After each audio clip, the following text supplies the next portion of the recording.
Good evening and welcome to the Select Board meeting for October 3rd. We'll start with the Pledge of Allegiance. Pledge allegiance to the flag of the United States of America and to the republic for which it stands, one nation, under God, indivisible, with liberty and justice for all. I want to again say thank you for joining us. We have a large group tonight. And apologies, we put this on Rosh Hashanah, and we should have probably held it off for another day or two. So I apologize for anyone who couldn't come in today. Please send an email that will be sent out to every Select Board meeting if you had a comment you couldn't make tonight. Fortunately, we're going to have to start right with the Eversource because we did advertise it beginning at 7. So I'm looking for a motion to open the hearing for Eversource. I move we open the hearing for Eversource for Dover Road. Is there a second? Second. All those in favor? All right. Would you want to tell us about your petition? Sure. So on 55 Dover Road, we have a dead tree that has a span guide to it. We're looking to remove, the DPW contacted us to remove our guy so they can get rid of the tree.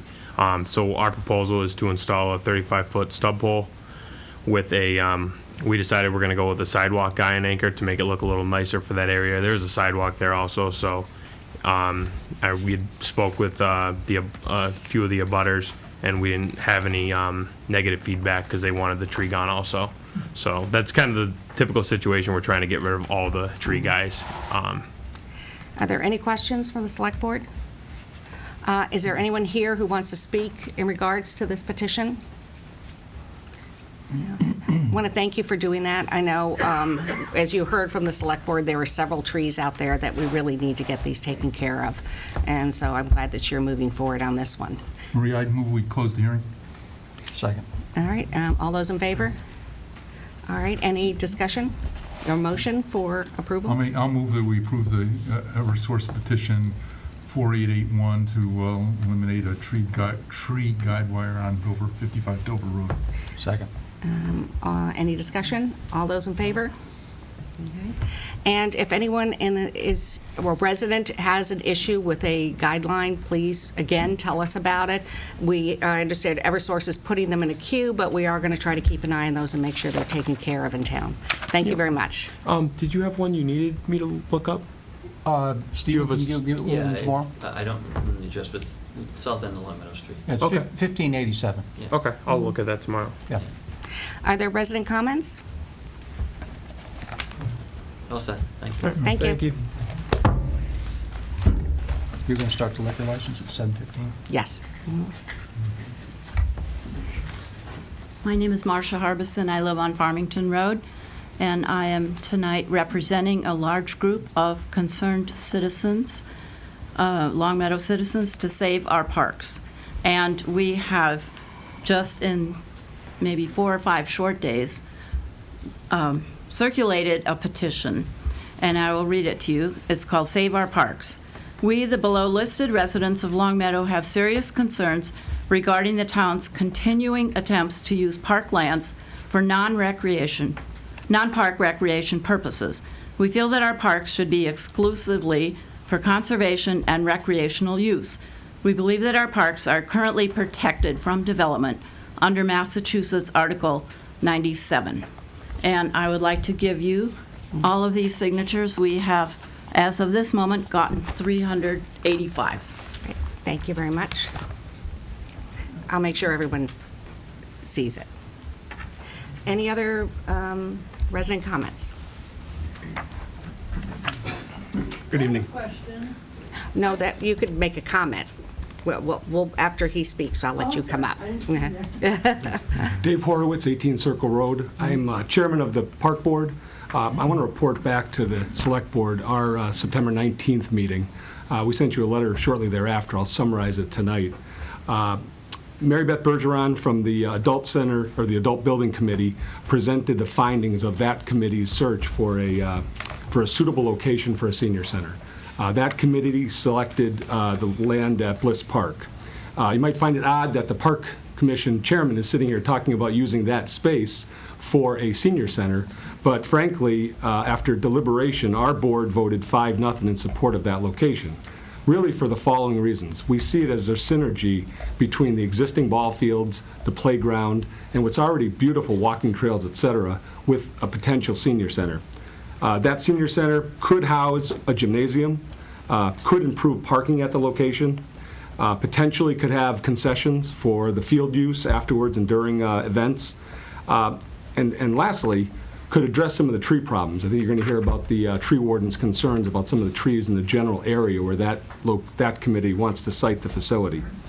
Last but not least, I'd want to emphasize that I think the seniors would be good stewards for that area in terms of making sure that the facility is well kept and that that park has guidance on a regular basis. Again, the park board voted 5-0 in support of that location. Thank you. Thank you. Another select board comment? Saul Feinstone, 471 Frank Smith Road, Long Meadow, and pleasure to speak to this esteemed board.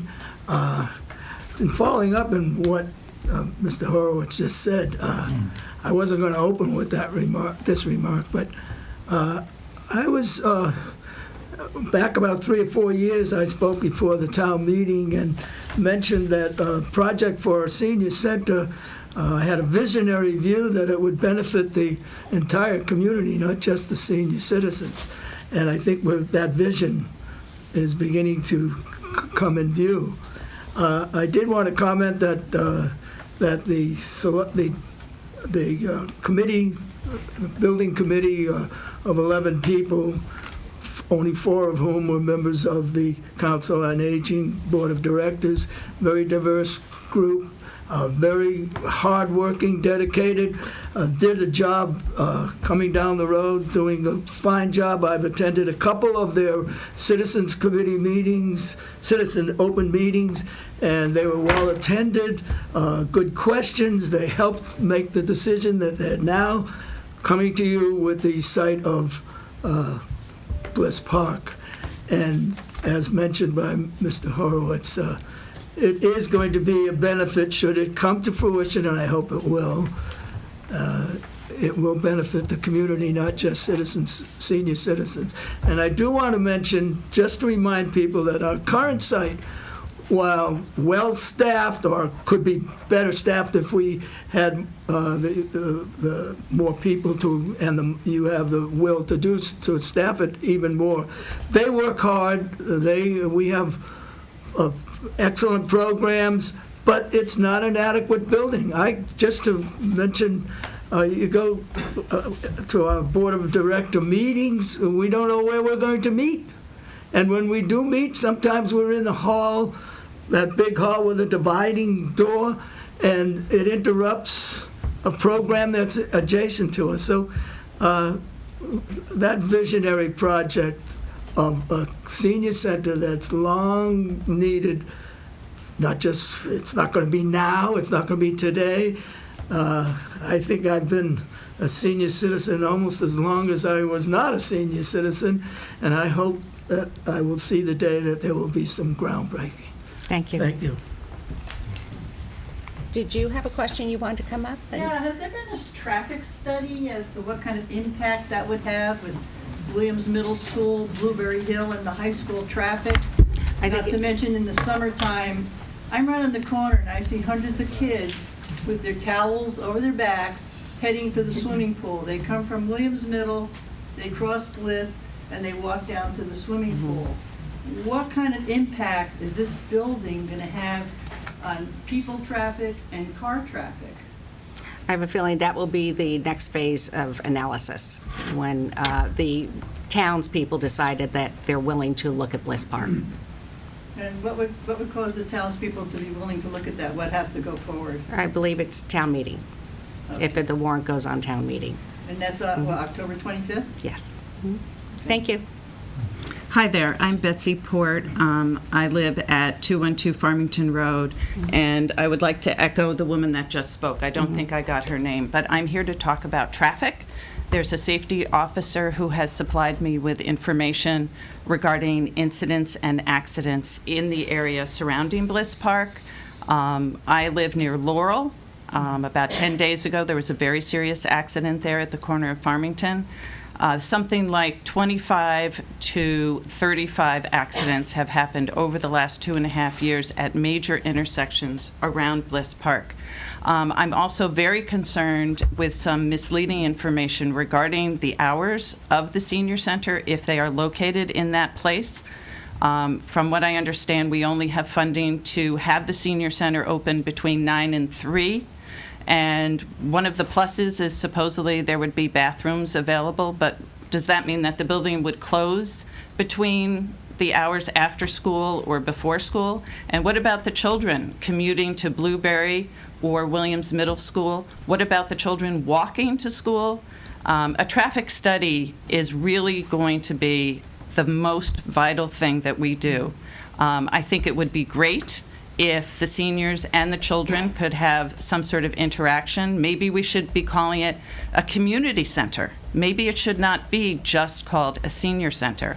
But I think we're very ill-advised to have it inside of Bliss Park, and I think it is incredibly irresponsible that our park department has let this even go to a vote that is 5-0. And it's absolutely disgraceful. I don't know who is on that board or why they're on that board, but they're not stewards of our land. Thank you. And any other? I'm Margaret Rackus, 67 Shadyside Drive in Long Meadow. I am the associate chairperson of the park board. I walked through Bliss Park after I heard what the plans were. I was not prepared to give my vote that day. However, I was so impressed with the job that Mrs. Bergeron and her committee did, and I feel that you are losing nothing from the park. The pool, the tennis courts, the playing fields, the basketball court, all of those will remain. And the parking at the pool in the summer when you go to pick up your child, that's frightening. That parking is frightening. To try to get in and get your child, we can improve on that. The trees, I feel bad about the trees, but they are at or near the end of their natural life. It would be lovely if some incredibly wealthy town resident gifted us with a parcel of 20 acres that we could put all sorts of wonderful town facilities on. But that is not realistic. It's not going to happen. I do agree. Let's do a traffic study. Let's see what needs to happen so that everyone can be safe. But those accidents are happening without a senior center being there. So we can do design work, and to say that the seniors are going to make it less safe is not fair. It is not appropriate. She has the right to speak. Thank you very much. And this will have to be the last comment, and then we'll have to break to the next hearings. Bill Harbison, 217 Farmington Road. Yes. Just like to mention that at the present location, there is a baseball diamond, there is parking spaces, there is open space, there is a swimming pool, there's even a bocce court. And in addition, we counted the number of parking spaces that were in the Big Y parking lot, which were 105 parking spaces. The plan that has been promoted is for 130 parking spaces, so you can get an idea of how much land we're talking about. And I think that the traffic situation is definitely going to have to be addressed. The other day, Friday afternoon, it took me 5 minutes to get out of Burbank to go on to Bliss. And it's just an unacceptable situation. I think you add 130 parking places and people coming back and forth on times of the day when there's kids walking across with crossing guards. I think it's just a very, very crazy project. Thank you. That will have to be our... Let her know that we're We going to pick it have up in a second. to, we will reopen, but we have to, we have to, by, according to the law, when we said 7:15, we have to reopen at 7:15. Is Iron Chef here for the hearing? Yes.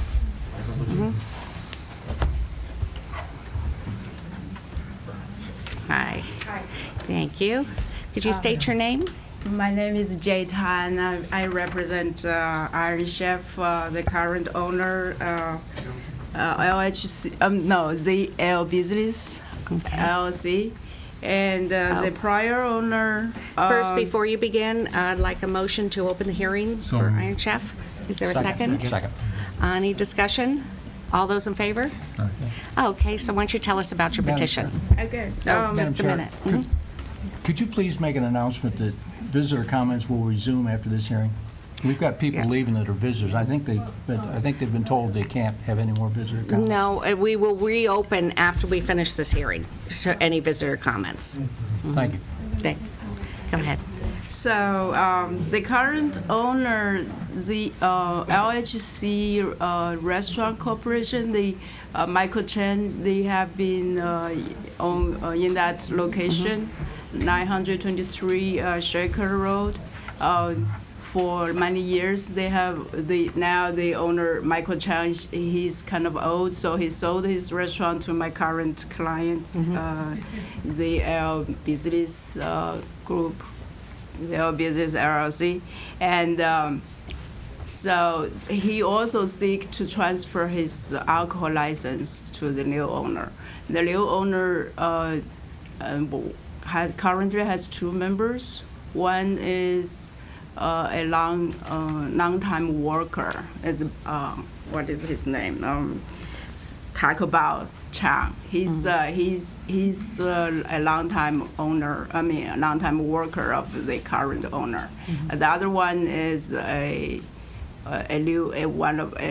relative of his, and they also have a citizen license manager who's currently working in U.S. restaurant, a bar restaurant. It's kind of it's Zach Oak Bar Restaurant. So he will be on the premise for 16.5 hours during the week. So he will manage he will be taking the responsibility of managing the license. So they have sufficient financial support. Currently, they acquired this restaurant for $200,000, and they paid $100,000 already. So the rest they will pay in installments. Okay. And also the license manager, Chang Han-zen, he is going to give them a credit line of $200,000. So I just have a question before I open up to the board. The days and hours that it's going to be open, we need that for the application. And they are going to open 7 days a week, but from like 3 p.m. in the afternoon to 9 p.m.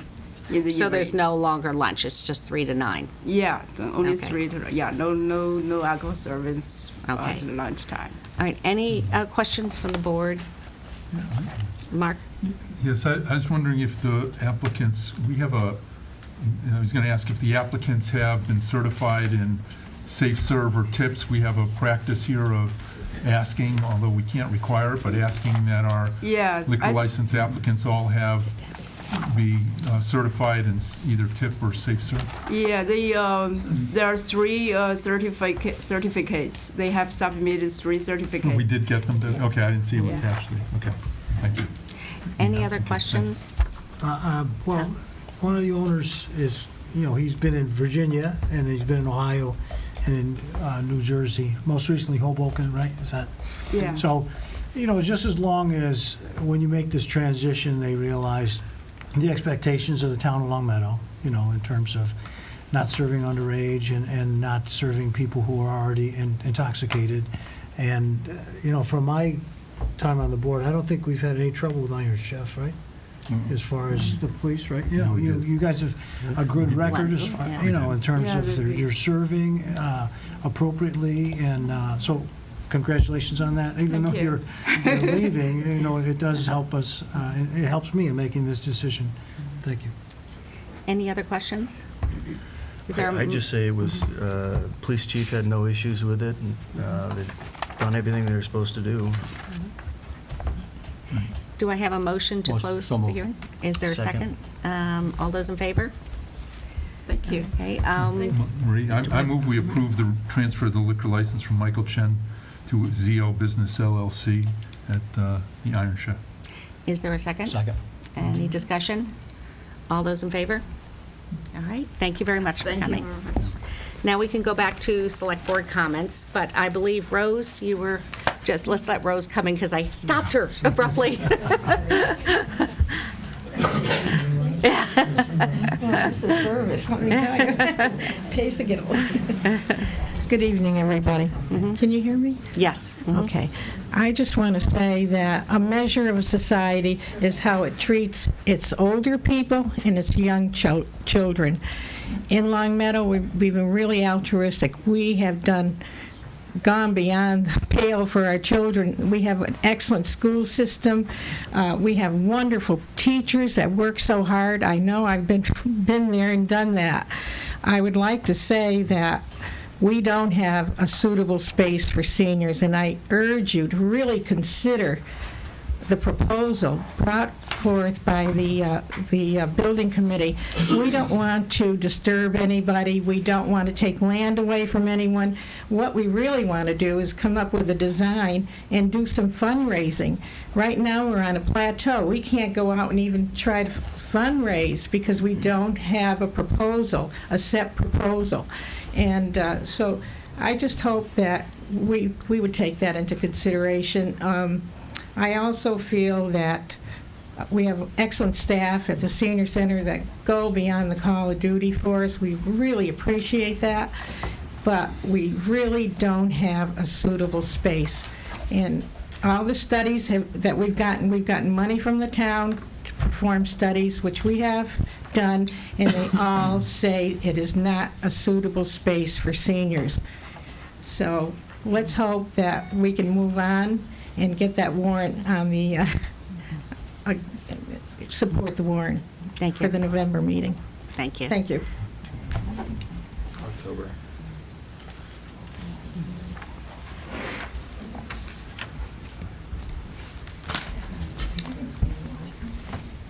Jim Russell, 108 Blair Drive, Long Meadow. Tonight, I'm wearing 3 hats.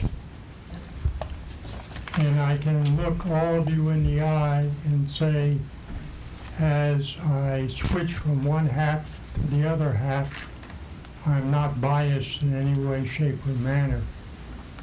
But I am concerned on the well-being of the town of Long Meadow. I've lived here in town 52 years. I've served on the park board for 18 years, most recently as chair.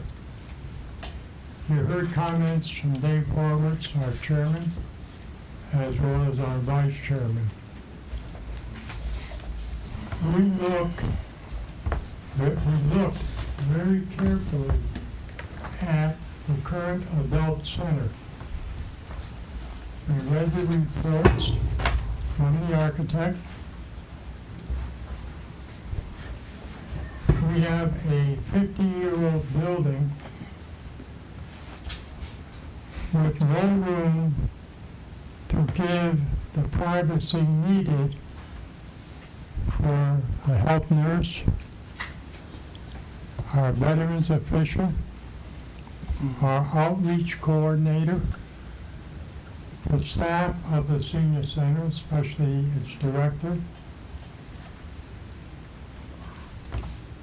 The other day, I had a meeting with one of the members of the Task Force Building Committee. We tried to meet in the office. There was so much confusion and noise going on, we couldn't have a confidential discussion. we ended up getting the keys with Amy and going into the dining room, unlocking the dining room and sitting at a table so we could discuss items of concern for the senior center. The COA Board of Directors, which I am a member of, voted unanimously not to attempt to rehab the current senior center. The park board voted 5-0 in favor of building new. However, with that came a caveat that we would engage big time Parks and Recreation and Barry Jarvis, the director, to build recreational facilities into a new center that would evolve after the seniors vacated the facility. So we don't just see it as a facility opening from 9 a.m. to 3 p.m. We see a facility with regard to other activities.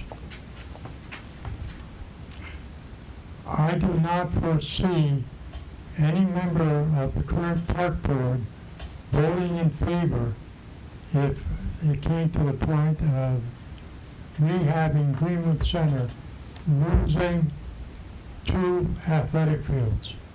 We have nowhere to go, no additional space readily available tomorrow, and I can almost guarantee you, as I sit here tonight, that you would have a huge cry, you would have a 5-0 vote against it, and the parents would turn out in droves.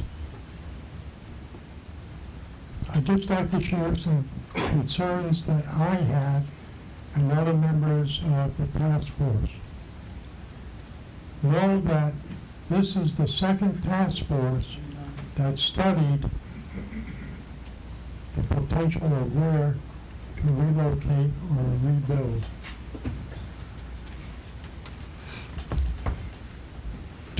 To rehab the building would take 12 to 15 months, architects' timeframes. Cost analysis.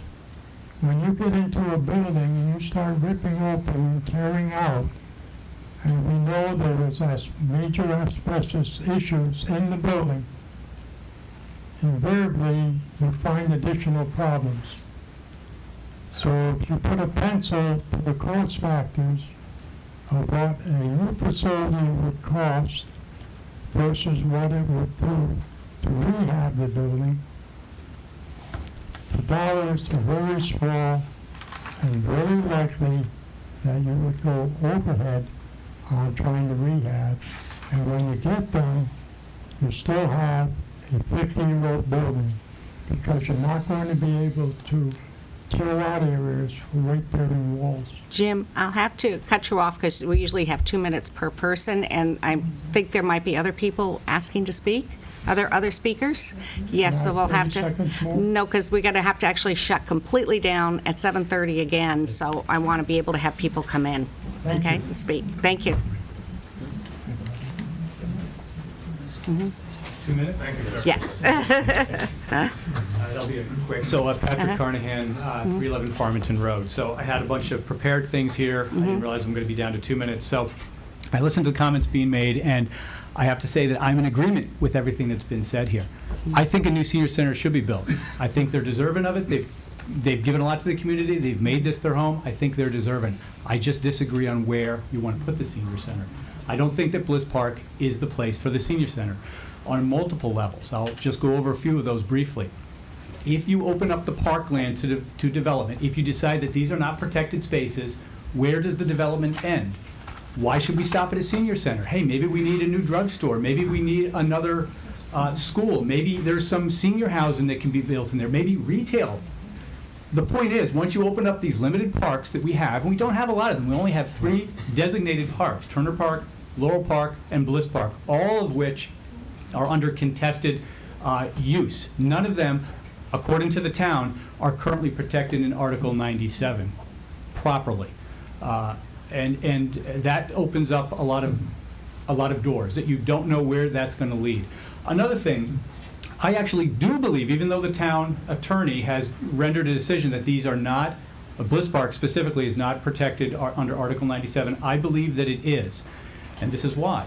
In 1934, the town meeting voted, open town meeting, to transfer Bliss Park and Laurel Park, they were basically the same park, from the Water Department to the Park Commission for use as a park. They then voted Article 10 in that same town meeting to spend $1,500 modifying the park. The federal government came in and gave them an additional $14,000 to work with the Olmsted Brothers to further the park development, as reported by the Park Commission in December of 1934. This land was public land before because it was owned by the town. It was part of the Water Department. It was transferred to status of the Park Commission by the 1934 vote and was used as a park for 80 years. Now we want to start changing these designations. I don't think that's appropriate. I don't think that's right. I think the right thing would be for the town to file a confirmatory deed whereby the 1934 town meeting is honored legally and protected for perpetuity.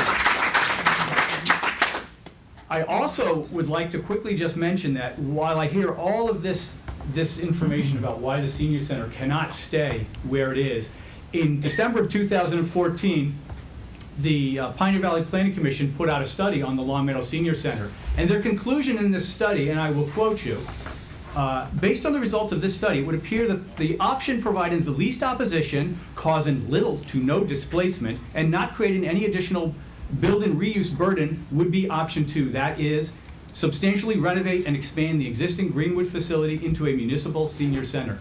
Hey, the study's been done. They recommended this years ago. Why do we go to Turner Park? Why do we go to Bliss Park? What's wrong with the study? I don't get it. We're wasting a lot of time and money when we could just rebuild the center. I think it should stay where it is. I think the seniors deserve a new center, a new renovated center, and not open up the parklands to development. Thank you.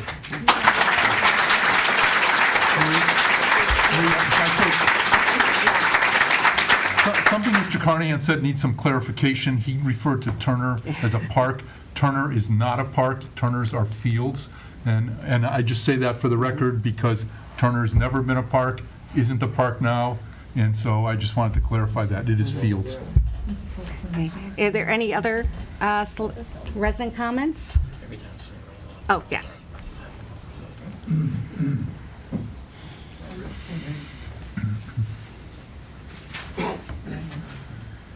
I'm Leon Macias, 56 Windsor Place. I am for the senior center. And I was asked to speak here, and as I'm a resident, but I'm military, so that means I'm in and I'm out.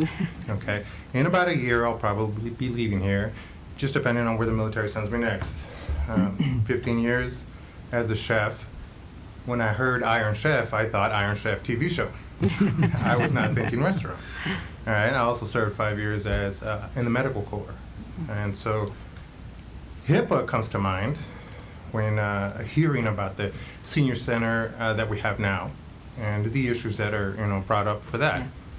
That is a concern because as we know, right now we have a big problem with the internet and so many problems with them being broken into and information being spread. That is a concern, okay? Well, going back to myself, retired Army, 23 years, okay? I retired at 39, and my wife, she's active duty. So when they said you're going to Massachusetts, we were like, what's in Massachusetts? So we started to look. We did a little search. And I understand I have 2 minutes, and I promise I'll be done.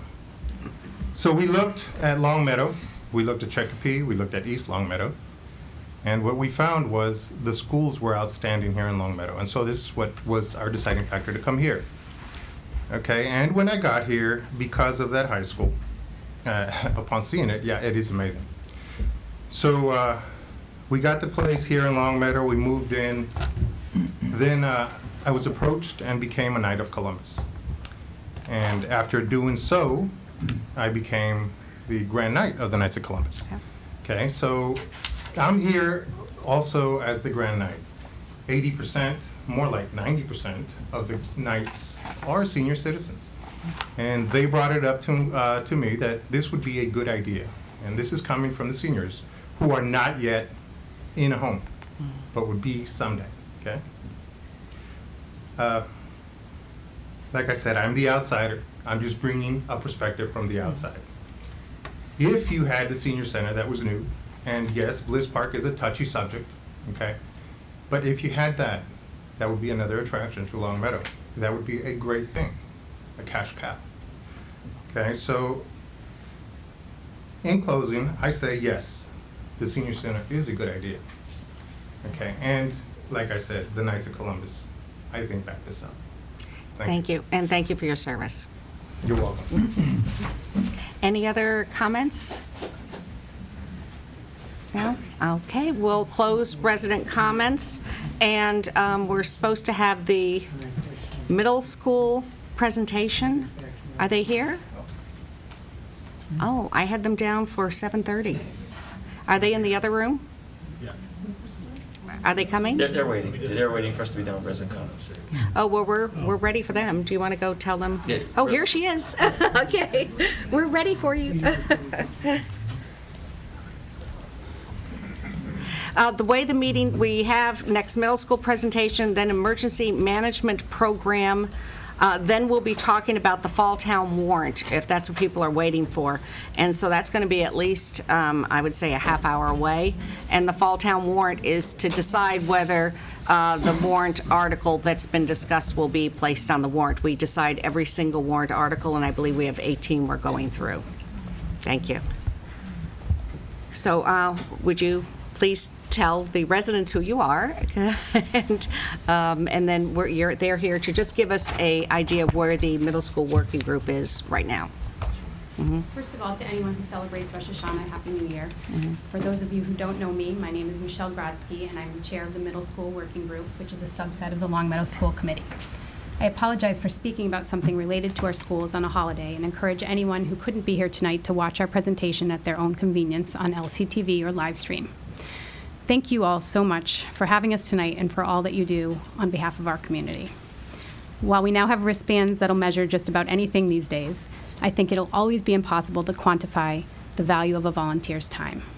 Especially with so many important projects being discussed right now, we'd like to thank the countless numbers of people who are working so hard to help improve our town. As many of you here know, our middle schools have been a topic of discussion for many years. Though John Fitzgerald has been a long-standing member, Russ Duper and I joined the middle school working group at the beginning of last year. Dr. O'Shea took over as superintendent this past July, and upon the request of our committee, began to immediately familiarize himself with the two buildings, their history, and their upcoming needs. We felt it was our responsibility to involve you in our conversations as often as possible. And to ask for your help in developing a long-range plan that will help address the needs of our students in the most fiscally responsible way. With that, I will happily turn the mic over to Marty O'Shea. Good evening. So I am Marty O'Shea, Superintendent of Schools, and I'm happy to be here for the first time formally before the Select Board. And I have a very brief presentation that I'll move quickly through. You obviously have a busy agenda, and certainly I want to begin by recognizing that as superintendent, I'm aware of the many competing needs that the town faces. And yet, what I have heard from the school committee and from other stakeholders is that it is important that we do our due diligence and we fulfill our obligation to the community by communicating the status of the middle schools.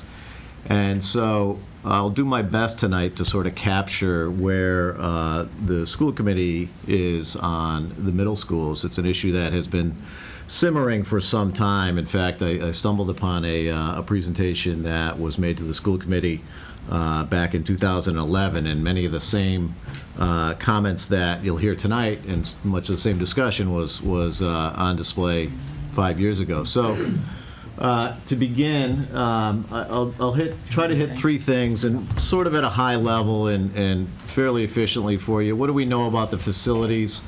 What do we know about the Massachusetts School Building Authority process, and what is the sort of current direction of the Long Meadow School Committee? So to begin, what do we know about the facilities? And again, I'm not going to dive deep into the building systems or, you know, the architectural reports, but it is important to note that there has been, I think, significant study done on the town buildings, and the town had commissioned a report from JCJ Architecture that was revisited in August of 2015. And so I just offer some direct quotes from that report that was updated in August of 2015. The essential conclusion was that for both schools, that while the town has a commitment to a capital improvement planning process, the needs appear to be exceeding available resources, and that this really goes beyond what can be managed through regular capital improvement planning.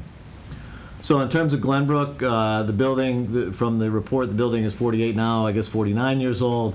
It has not seen any significant investment or upgrade at that time.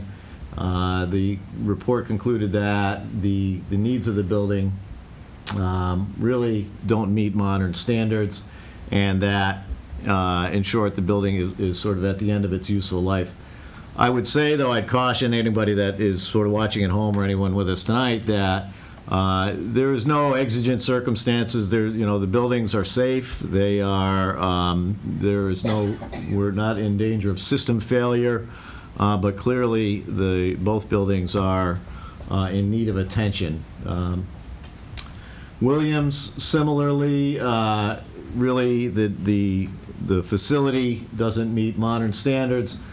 This building is older, and it is in sort of a more deteriorated state. It is 60 years old and has seen no significant investment or upgrade at that time. And again, the JCJ architects had concluded that the building systems are in need of replacement. What do we know about, one of the options, obviously, for communities is to partner with the Massachusetts School Building Authority, and this is something that the school committee has asked me to get up to speed on, and something I have some experience with. What do we know about working with the School Building Authority? This is familiar stuff to many folks in this room, but perhaps new information for others. The MSBA is the Massachusetts School Building Authority. It's a dedicated funding stream. A penny out of every tax dollar from the sales tax goes into the School Building Authority's funds. It is a very highly competitive process, as this community obviously knows. But I think the key notation here is that when communities work with the School Building Authority, they work to determine the most educationally appropriate and the most fiscally responsible solution. What I've said to folks is that when you submit a statement of interest to the MSBA, there is no box that you check that says we want a new school, a renovated school, a repaired school, or an expanded school. You simply go to the MSBA and explain that we have a problem and we're interested in working with the state to seek a solution.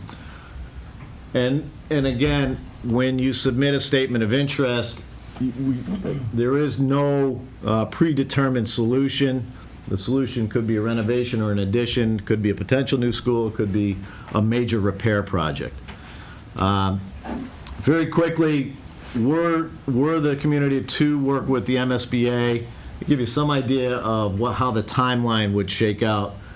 Beginning in 2017, if you submitted, you would again be looking to work with the MSBA on the best solution.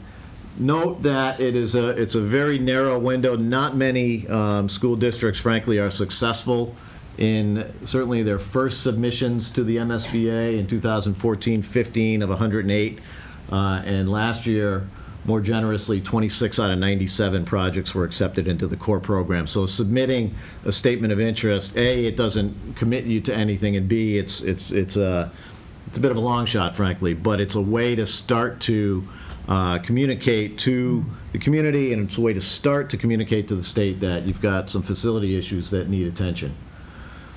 We're, again, going forward, if between April 2017 and December of 2017, the MSBA would be reviewing applications. They would send out a senior study team to take a look at the building, and then moving forward, you're into year 2 now, where you might, if you're very, very lucky, but again, unlikely, to receive an invitation to the core program. This is a 270-day period, and it's at that time that that would be the first time that we would need to seek approval at town meeting for a major feasibility study on the needs of the middle schools. So that would be the first sort of legislative hurdle that we would need to clear, and the first time that the townspeople could weigh in on whether or not this project should move forward.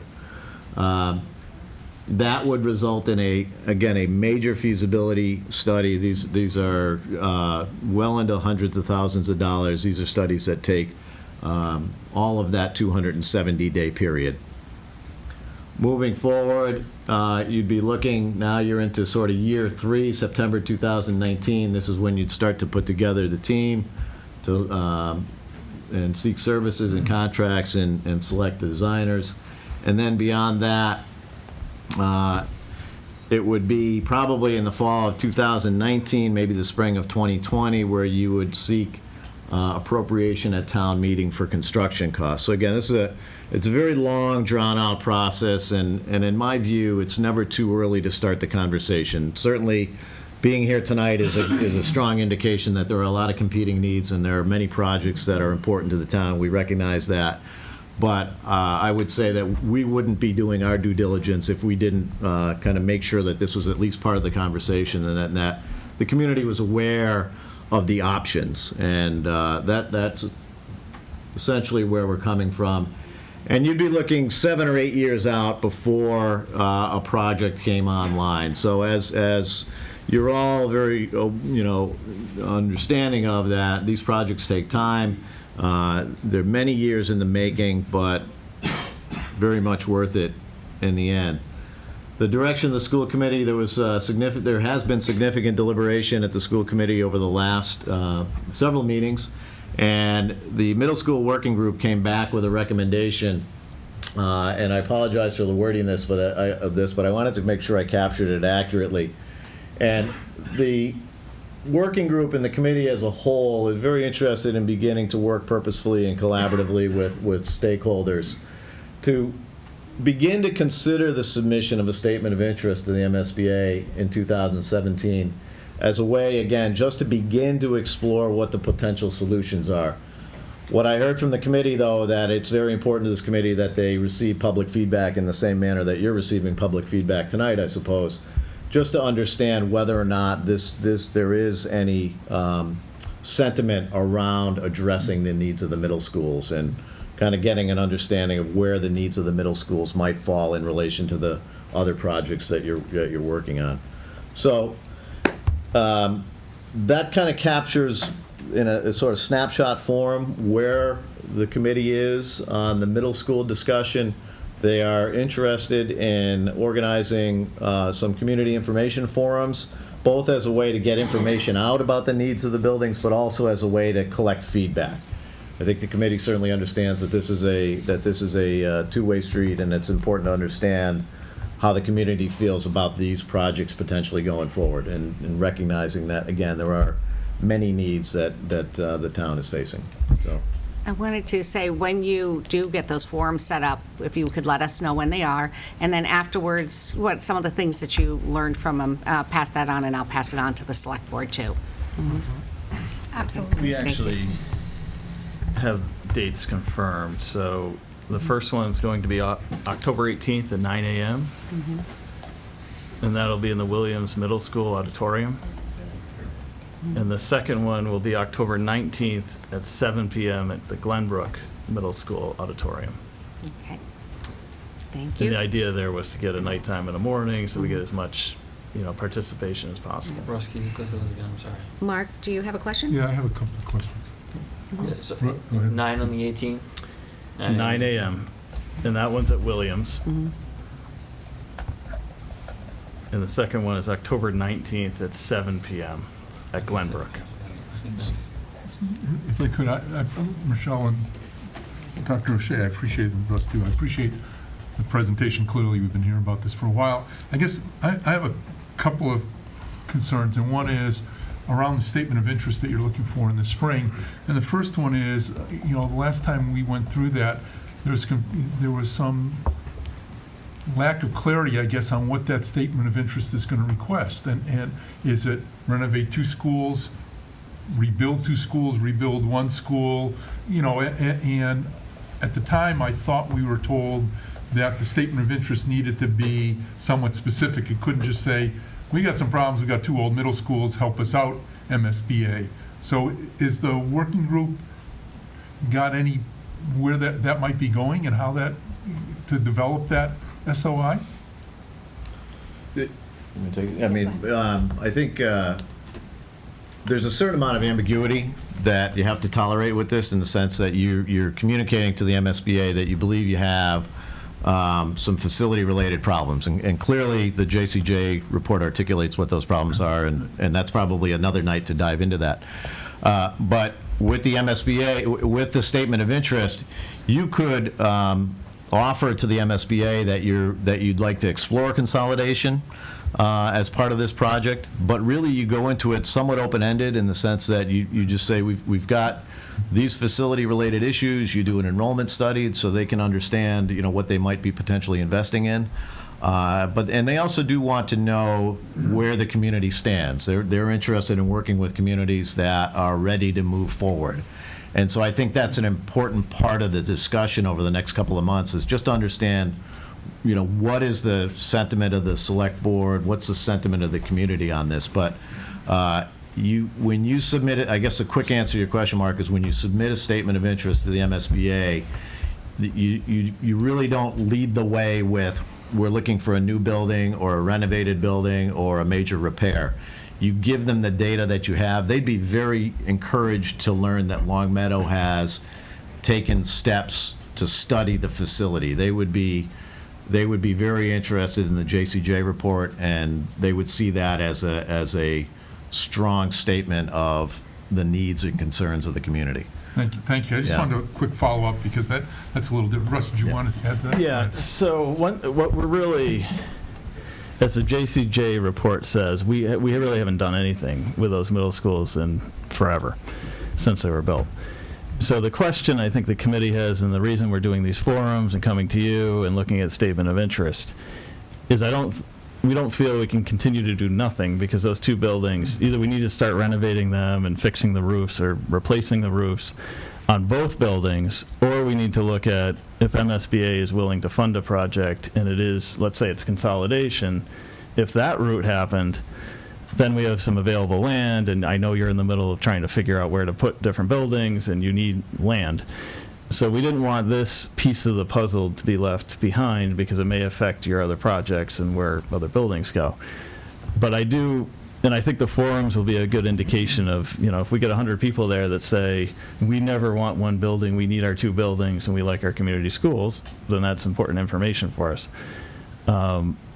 The JCJ study basically indicated that it's cheaper to have 1 new school than to renovate the 2 current buildings, but we may get something different from the state if we get through the process. So I think in our mind, the statement of interest, the whole process would take a long time, but I think we need to figure out if we're going route A or route B. Are we going for a new building eventually? In that case, then we delay, we don't do some of these renovations, we don't touch the roofs. Or if it looks like a new building's a possibility 5 or 10 years from now, we need to, really pursue that. Otherwise, we need to start fixing the buildings.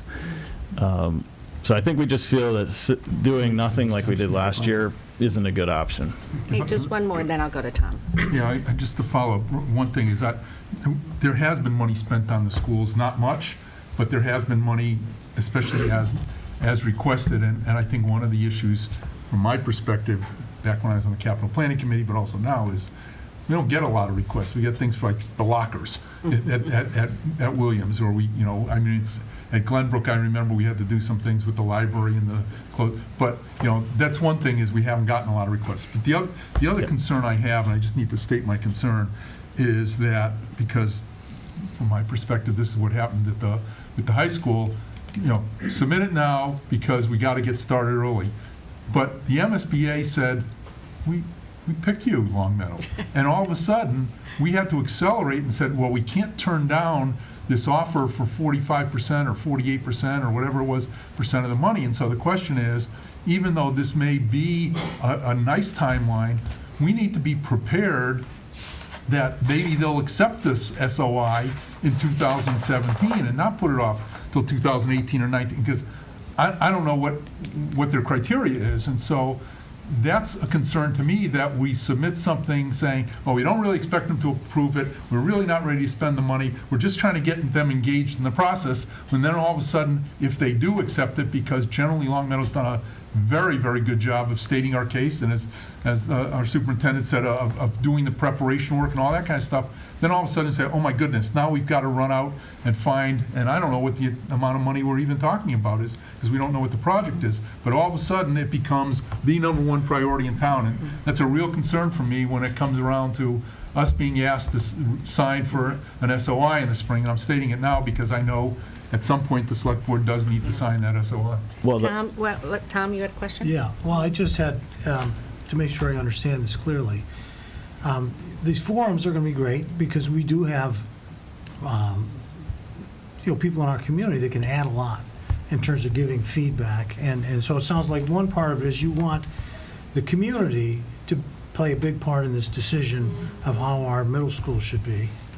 But we're also, at the same time, we're asking the state to step in and make a decision, right? That they are in charge. And so, if I look at it as part of our community business, right? We had a gentleman earlier who said he moved here because of our schools, right? And so if our schools are a big part of what we do as a business, how many people would say, I want the state to come in and tell me what to do with my business? How many people would say, well, whatever the community says is what I should do with my business? So I guess I would challenge the school board to say, I want to know what you think. People who are educators, what do you think is the best plan? I mean, people, we look at classrooms. Classrooms have looked the same for hundreds of years. Teacher in front, students out there. I mean, we've had some changes, but, I want our schools to reflect the talent of our superintendent. I mean, we brought you in here. You're a great superintendent. We're excited about having you here. Thank you for coming to the meeting. I know you were going to be here eventually. But for me to say that the people in the town or the state is going to decide, why would we be paying you? I mean, it doesn't make sense. And so, I think you and the school board really need to put something together for me. Any other questions? Richard? No? I just want to make just kind of build on Mark's comment. I do want to, and especially more for the folks observing. I will. There's a difference between building maintenance and building repairs and capital improvement. I just want to point out that our custodial staff and all of our schools, but especially the middle schools, do an excellent job keeping the buildings in a state of good repair. The issues that we're talking about here really are end of life cycle use. I think the trouble as we review the town manager's capital plan that I bring forward to the board in the years I've been here, we did do the 3-year rooftop, air circulators for Williams. I think we're in year 3 of that. We've done we did one boiler project at Williams where funds weren't enough to do the one in Glenbrook, but we are bringing that back to finish that project. So I think we are trying to keep the buildings operating as best we can, because we understand, as even on the best case scenario, it's still 8 years away before the paint dries on a new middle school if everything falls into place. So when we do discuss facility improvements with the school district, the thing I know they're stuck on, which is the same place we're stuck on, is if it's an improvement that has a 20-year life cycle, and it's an expensive improvement with a 20-year life cycle, but you don't think you're going to own the building in even a decade, is that a valuable use of taxpayer resources? And a lot of times it's, how can we just keep getting by? I know we've had we have a new team in place at the DPW. I know our new facilities director has been very engaged with the school district and trying to find more short-term solutions that make sure that obviously the environment stays, high quality, and that we don't that we don't have a situation where the buildings are untenable. I think the superintendent said it best. They are aging, but they're not in a state where people can't be in them. And I think I want to make sure it's clear for everyone at home that, my children now are at Glenbrook, and I was struck by how well maintained the building is. That's different than saying the systems and the windows and the roof and all those other things are nearing the end of their life. And I just want to kind of clarify that point. And that, like all of our building projects, we need to be looking ahead into the short and long term. Yeah, I think this is an important beginning of the discussion because we need to be looking at our 10, 20-year plan. Like you said, what are we going to do with our capital plan this year is really decided where we're going in the long term. And as Tom said, we really would love the input from the school committee and your expertise, superintendent, as well as what people are really looking for. Do they love their local schools, as you said, Russ? So this is just the beginning of the discussion. The more you get passed down to us, and I think the housekeeping thing, Debbie, would be very interesting if you resend that engineering report that they referred to. I'm not sure if Bill has had a chance, he's new on the board, to be really get his hands on it and go through it. And of course, if anyone has questions once seeing that report and reviewing it for another time, we can definitely pass those on to the middle school working group. Like to see us working together this next year. Do you mind if I just answer Mr. Gold and Mr. Lucusa's questions before we split? Yeah. Just then we got to get the emergency management in. Okay. So I think in regard to the statement of interest, when we looked back at the history of this, I think the statement of interest for the high school, it didn't actually get approved immediately. What happened is it went forward with the middle schools way back when. Then there was a moratorium, and then the town decided just to submit the high school SOI. So there was actually a lag of several years before it actually went through. But I would say if the state did something unexpected and actually approved the SOI or approved our project to go forward to the next phase of a feasibility study, that would mean our buildings are in such disrepair and need to be replaced to the extent that we're in that bottom third, or in 1 year it looked like 10% of projects were all approved. So I think if it actually happened, that would mean we really need 2 middle schools if the state actually picks our project. And I don't think that's likely, but if it did, that's what that would mean. I think in regard to your question, if, in my own opinion, and I want to see what the forums show and everything else, but I think what makes most sense long-term would be 1 middle school that's brand new, because otherwise we'd have to wait, probably replace 1 school, replace another one 15 years from now. Half the town's going to be upset that they don't have the new school. So I don't think it makes sense to renovate 2 myself. I don't think it makes sense to build 2 new ones. I think it makes sense to probably build 1 new one. But if the whole town tells us at a forum that doesn't make sense, I'm going to listen to that, because that's what we're And here you to never do. know what Longmeadow's going to say. So it'll be an interesting few months. So thank you so much. I know we sort of had to rush you in between, but we wanted to stay on your schedule too. So thank you for coming in. Thank you. Marie, can you send us that's a great presentation. Yeah, Marty, send it to Debbie. She can Yeah, distribute it. send it to Debbie, she'll forward it. Thanks. Yeah, she'll take it. Very good, thanks. Thank you. And now we're going to move on to emergency management program. Is the chief here? He's out in the hallway. Oh. Andy. Chief Dearborn, is he here? And I believe that Superintendent, you wanted to stay for that also. Yes, yes. I tried to line it up so you wouldn't have to leave and come back.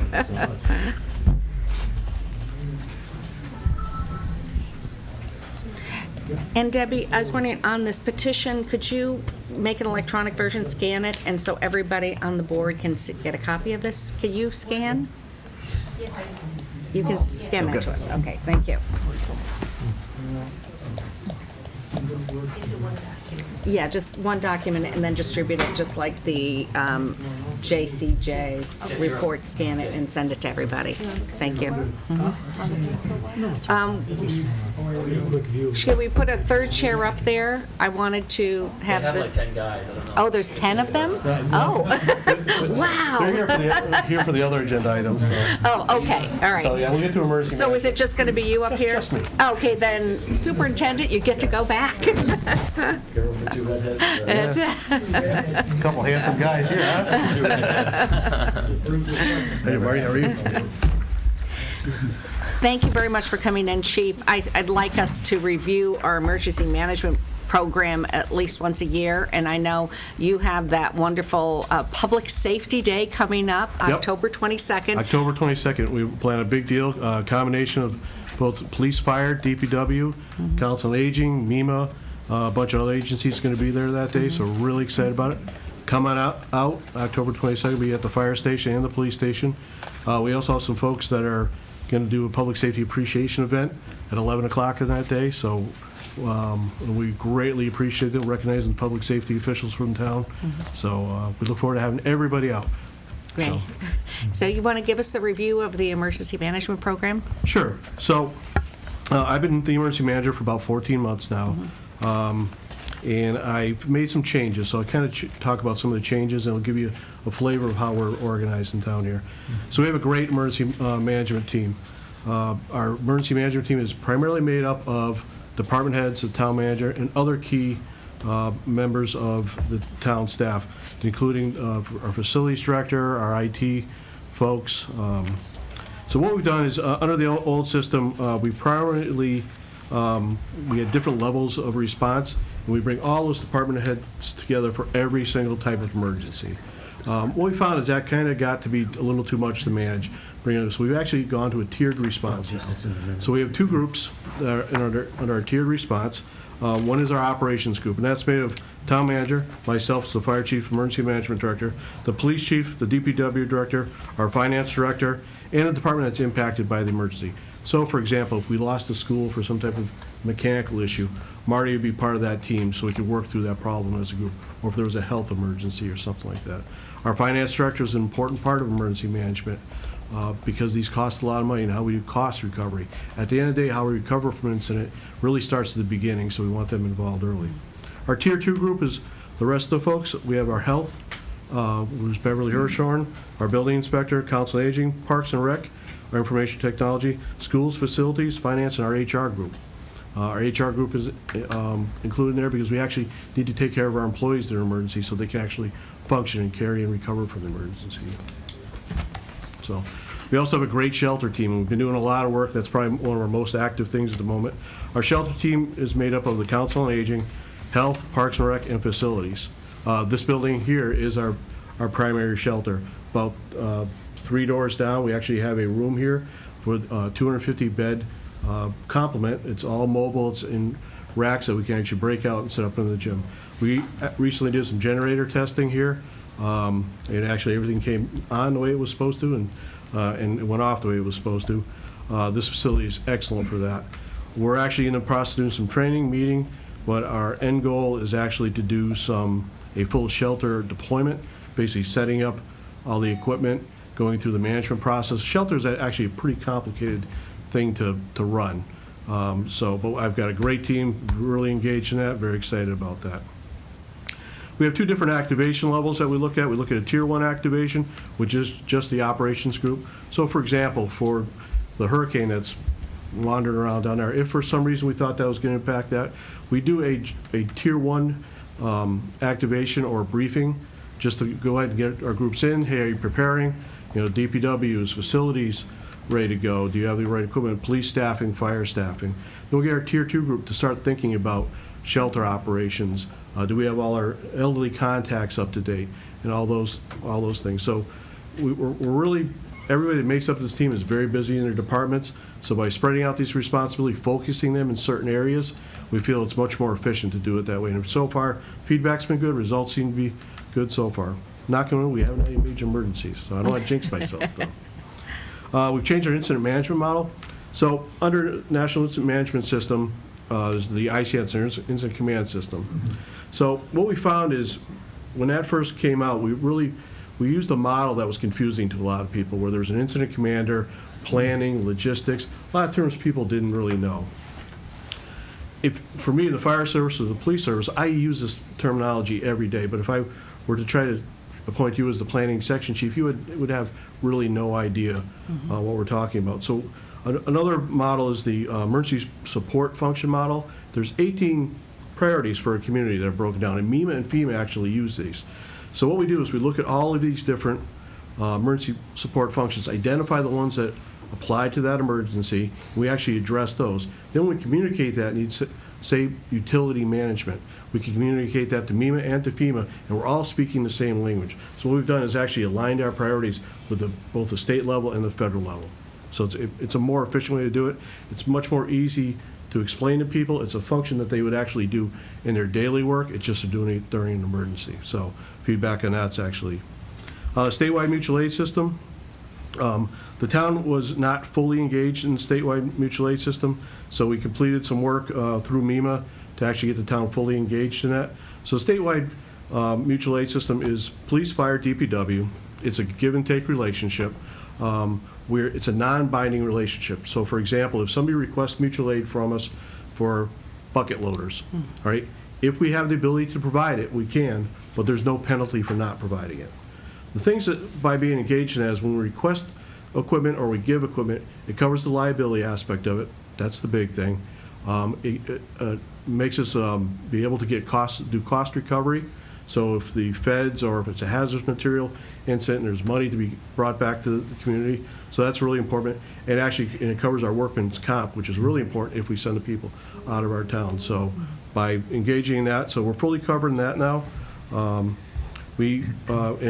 some of you have seen the flyers go out in your water bills, the Civic Ready messaging system. That's been a pretty good success, although I still encourage people to go to the town's website.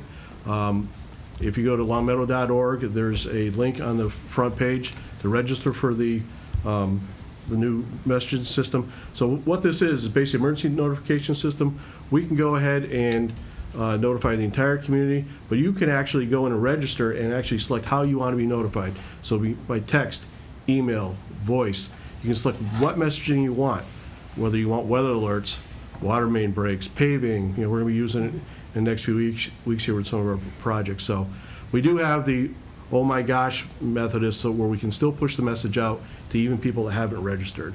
So, but if you register, you can select the message you want and how you receive it. And where do you go again? So go to longmeadow.org, and there's a link on the page. As soon as you open it, you'll say messaging system with an icon. Okay. All right. We also send notices out in your water bills too. So. And I actually have received 3 water bill payments at the fire station. So.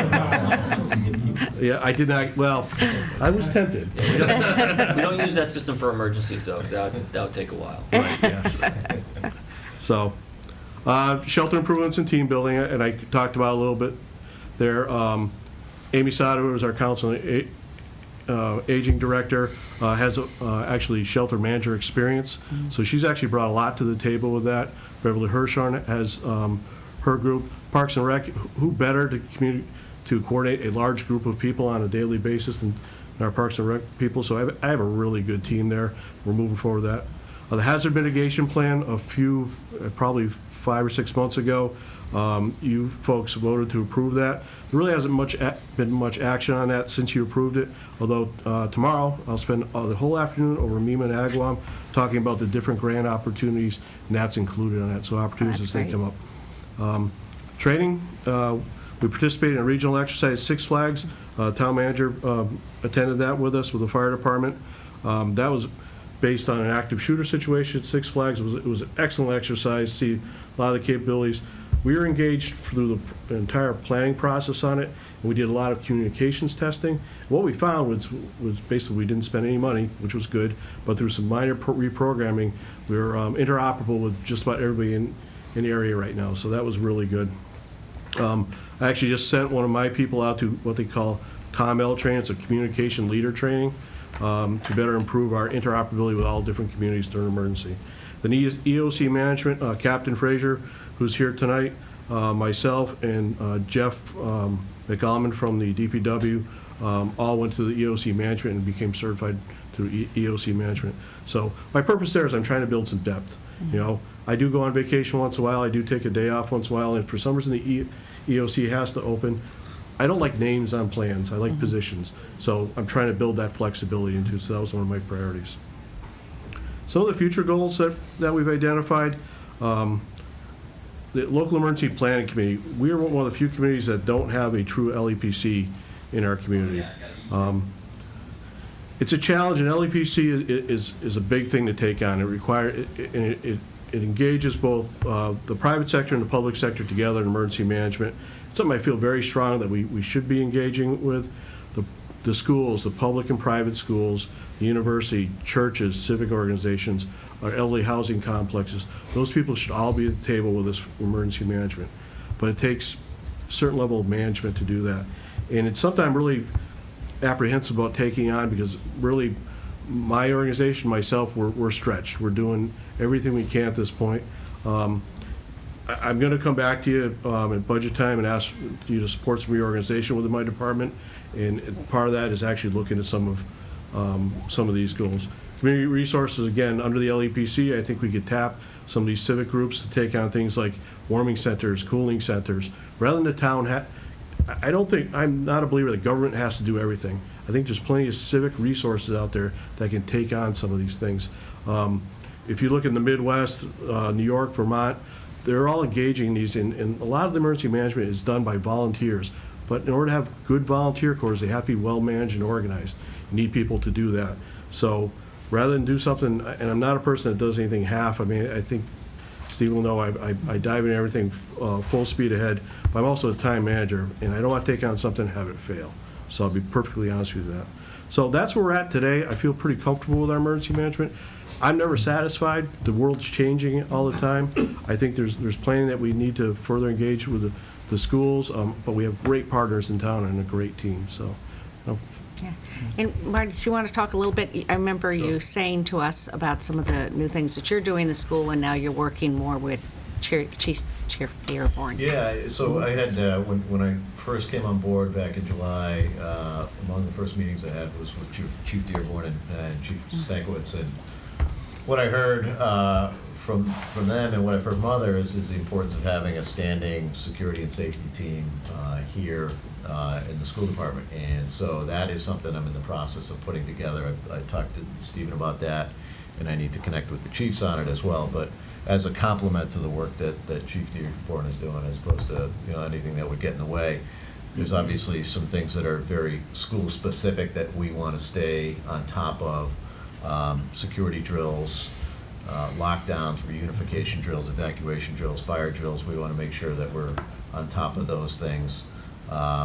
Emergency preparedness and response. All of our classrooms have emergency flip charts that inform the staff what to do in the event of an emergency, whether it's a natural disaster, an active shooter, or some type of hazard event. Those things, we want to make sure that we're planned and prepared to deal with those things. So that's a sort of a standing team that I'm hoping to get off the ground probably in the next couple of weeks. And again, under definitely tapping into the direction of the chief here as the town's emergency management director. That's something that I want to make sure that we're working in partnership. That's been part of my practice in my career, and I want to make sure that we continue that. And there's a lot of great things going on already around emergency preparedness and prevention work here in the district. I think it's a matter of harnessing a lot of the energy and make sure it's all sort of pointed in the right direction. So, absolutely. The chief's been a great resource so far. Thank you. Any questions? Mark?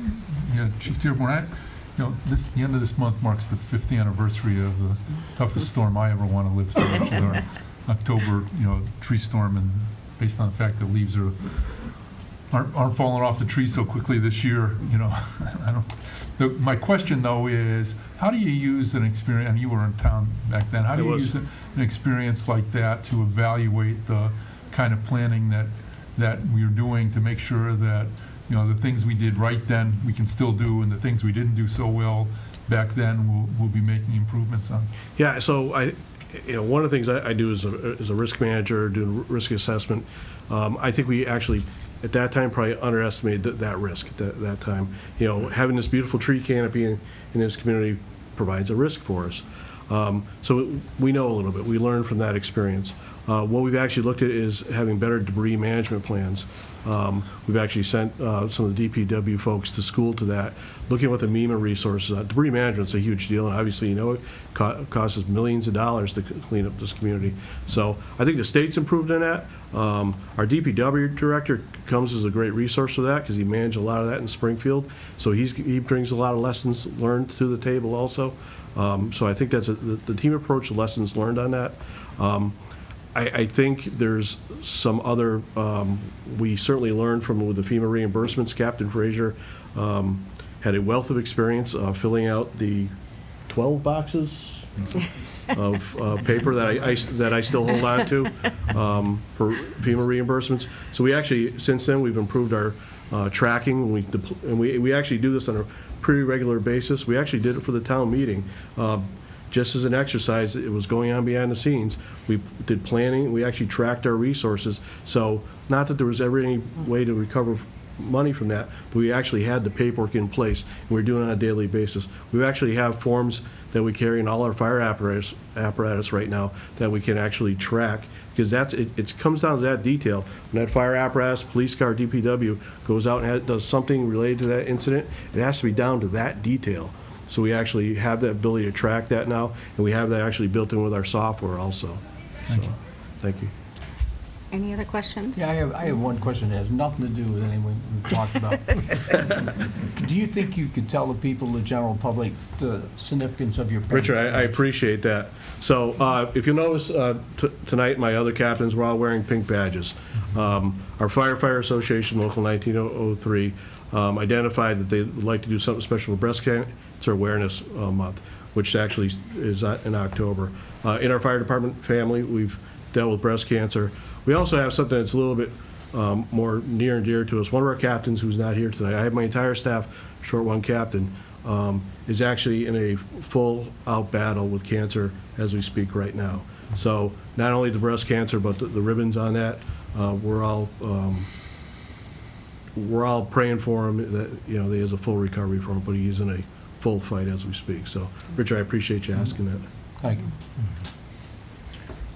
Just one quick comment, right? I do want to commend Chief Dearborn and the captains. Since he became chief about a year ago, he really has taken a fresh look at the department and the town's approaches on emergency management, and introduced some innovations into those procedures. And he is right, he gets into things full depth or not at all. And the town benefits from that level of preparation. And I think when he talks about a little detail, our accounting department is a part of our Tier 2 emergency operations plan, and that's not something people would think of. But when we get to that level, you have the accountants in there to make sure all the resources are being tracked. And like I said, we do use opportunities for training and practicing whenever we get a chance. So I do want to commend the chief and the entire team on their work in that regard. I do feel I'm totally confident in the town's ability to manage emergency situations based on what I've observed the last 3 years. Yeah, and thank you very much for that extensive work that you're describing, that you're doing on a daily basis to keep us on point when the time comes. And what you're thinking about that we usually don't think about on the sidelines. But again, keep an open dialogue. Something comes up during the year, either for yourself or the schools, that you feel that we really need something else to get us on that emergency management. Don't have to wait till just budget time. Come in and tell us what's happening and what your concerns are, because you never know. Things are always changing, whether it's we're losing our internet for 2 weeks or whatever you're learning in these training sessions, and you feel we need to be making some changes. Be sure to come and let the board know this. I appreciate it, and I'm really looking forward to working with the superintendent. The world we live in nowadays is nuts, and we need to be prepared for it. And as much as they plan internally, we need to plan externally to support those incidents. And God forbid, we'll never have to deal with it. But it's better plan for nothing than not be planning when something happens. So that's really my goal. So. And our job is to get you the resources when you feel you need it. I appreciate it. Yeah. Thank you. Any other questions or comments for? Okay. Well, thank you very much, and I hope again that I know September is emergency management. So either September or October, I hope we always bring you in and hear what's really going on Yes, I and welcome the what the things are. opportunity. Okay? Thank you very much.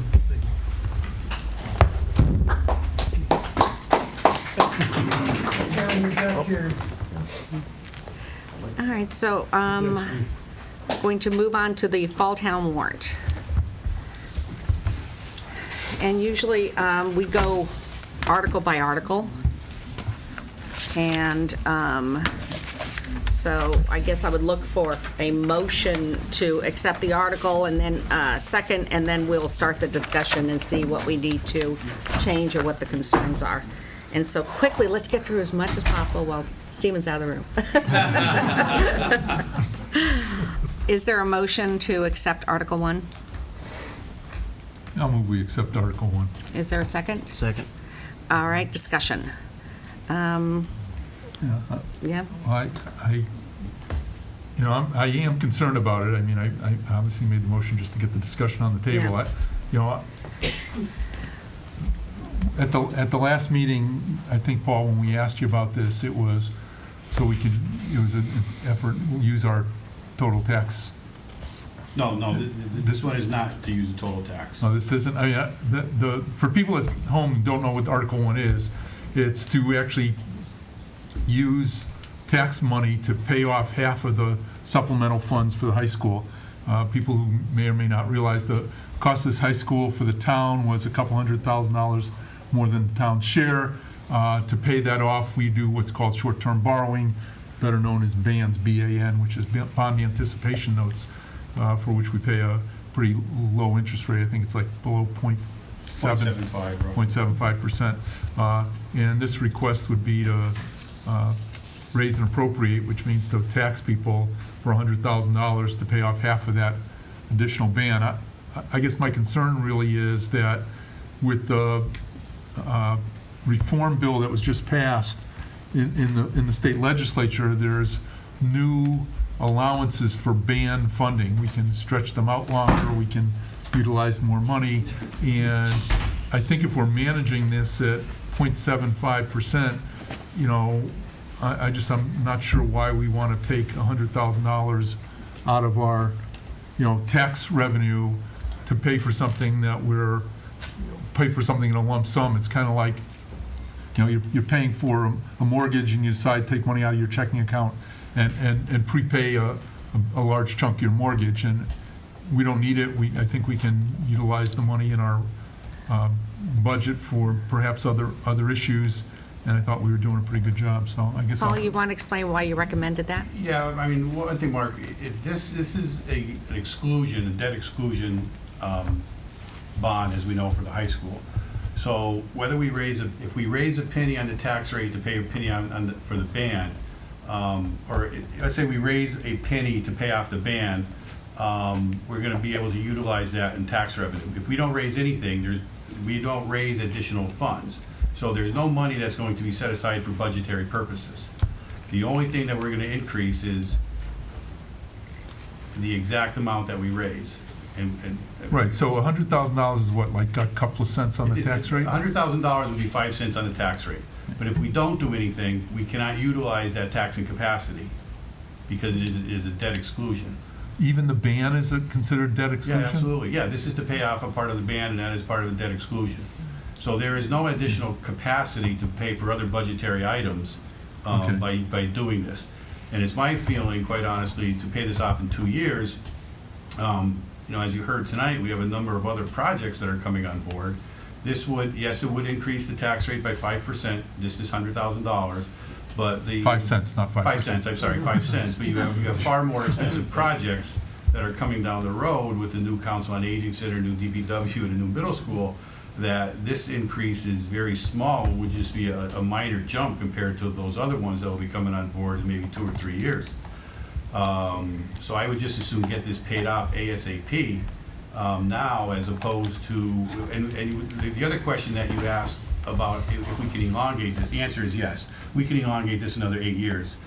We took out this ban 2 years ago and just have been rolling it over, so we can actually elongate this another 8 years. But again, it would be my intent to get this paid off before those other ones come on board as far as debt exclusions.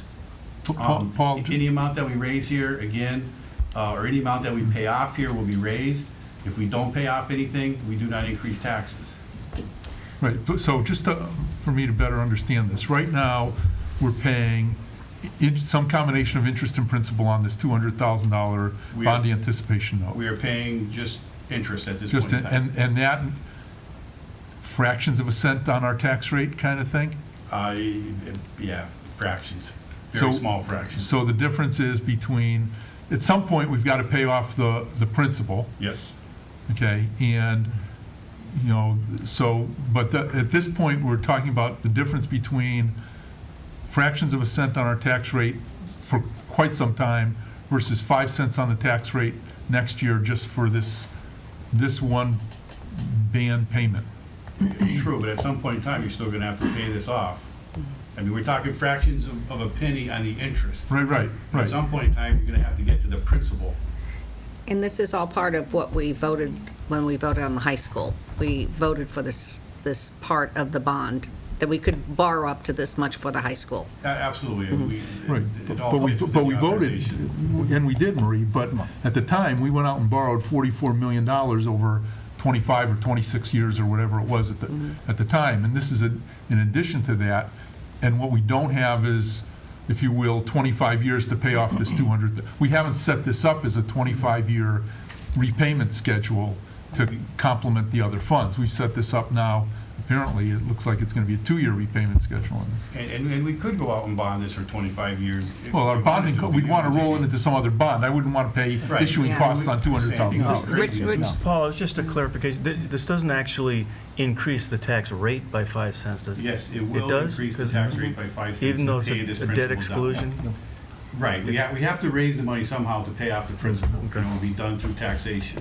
The issue is there's, right now, there's a small window or a small unused tax levy of about $55,000, and those come up later in the warrant.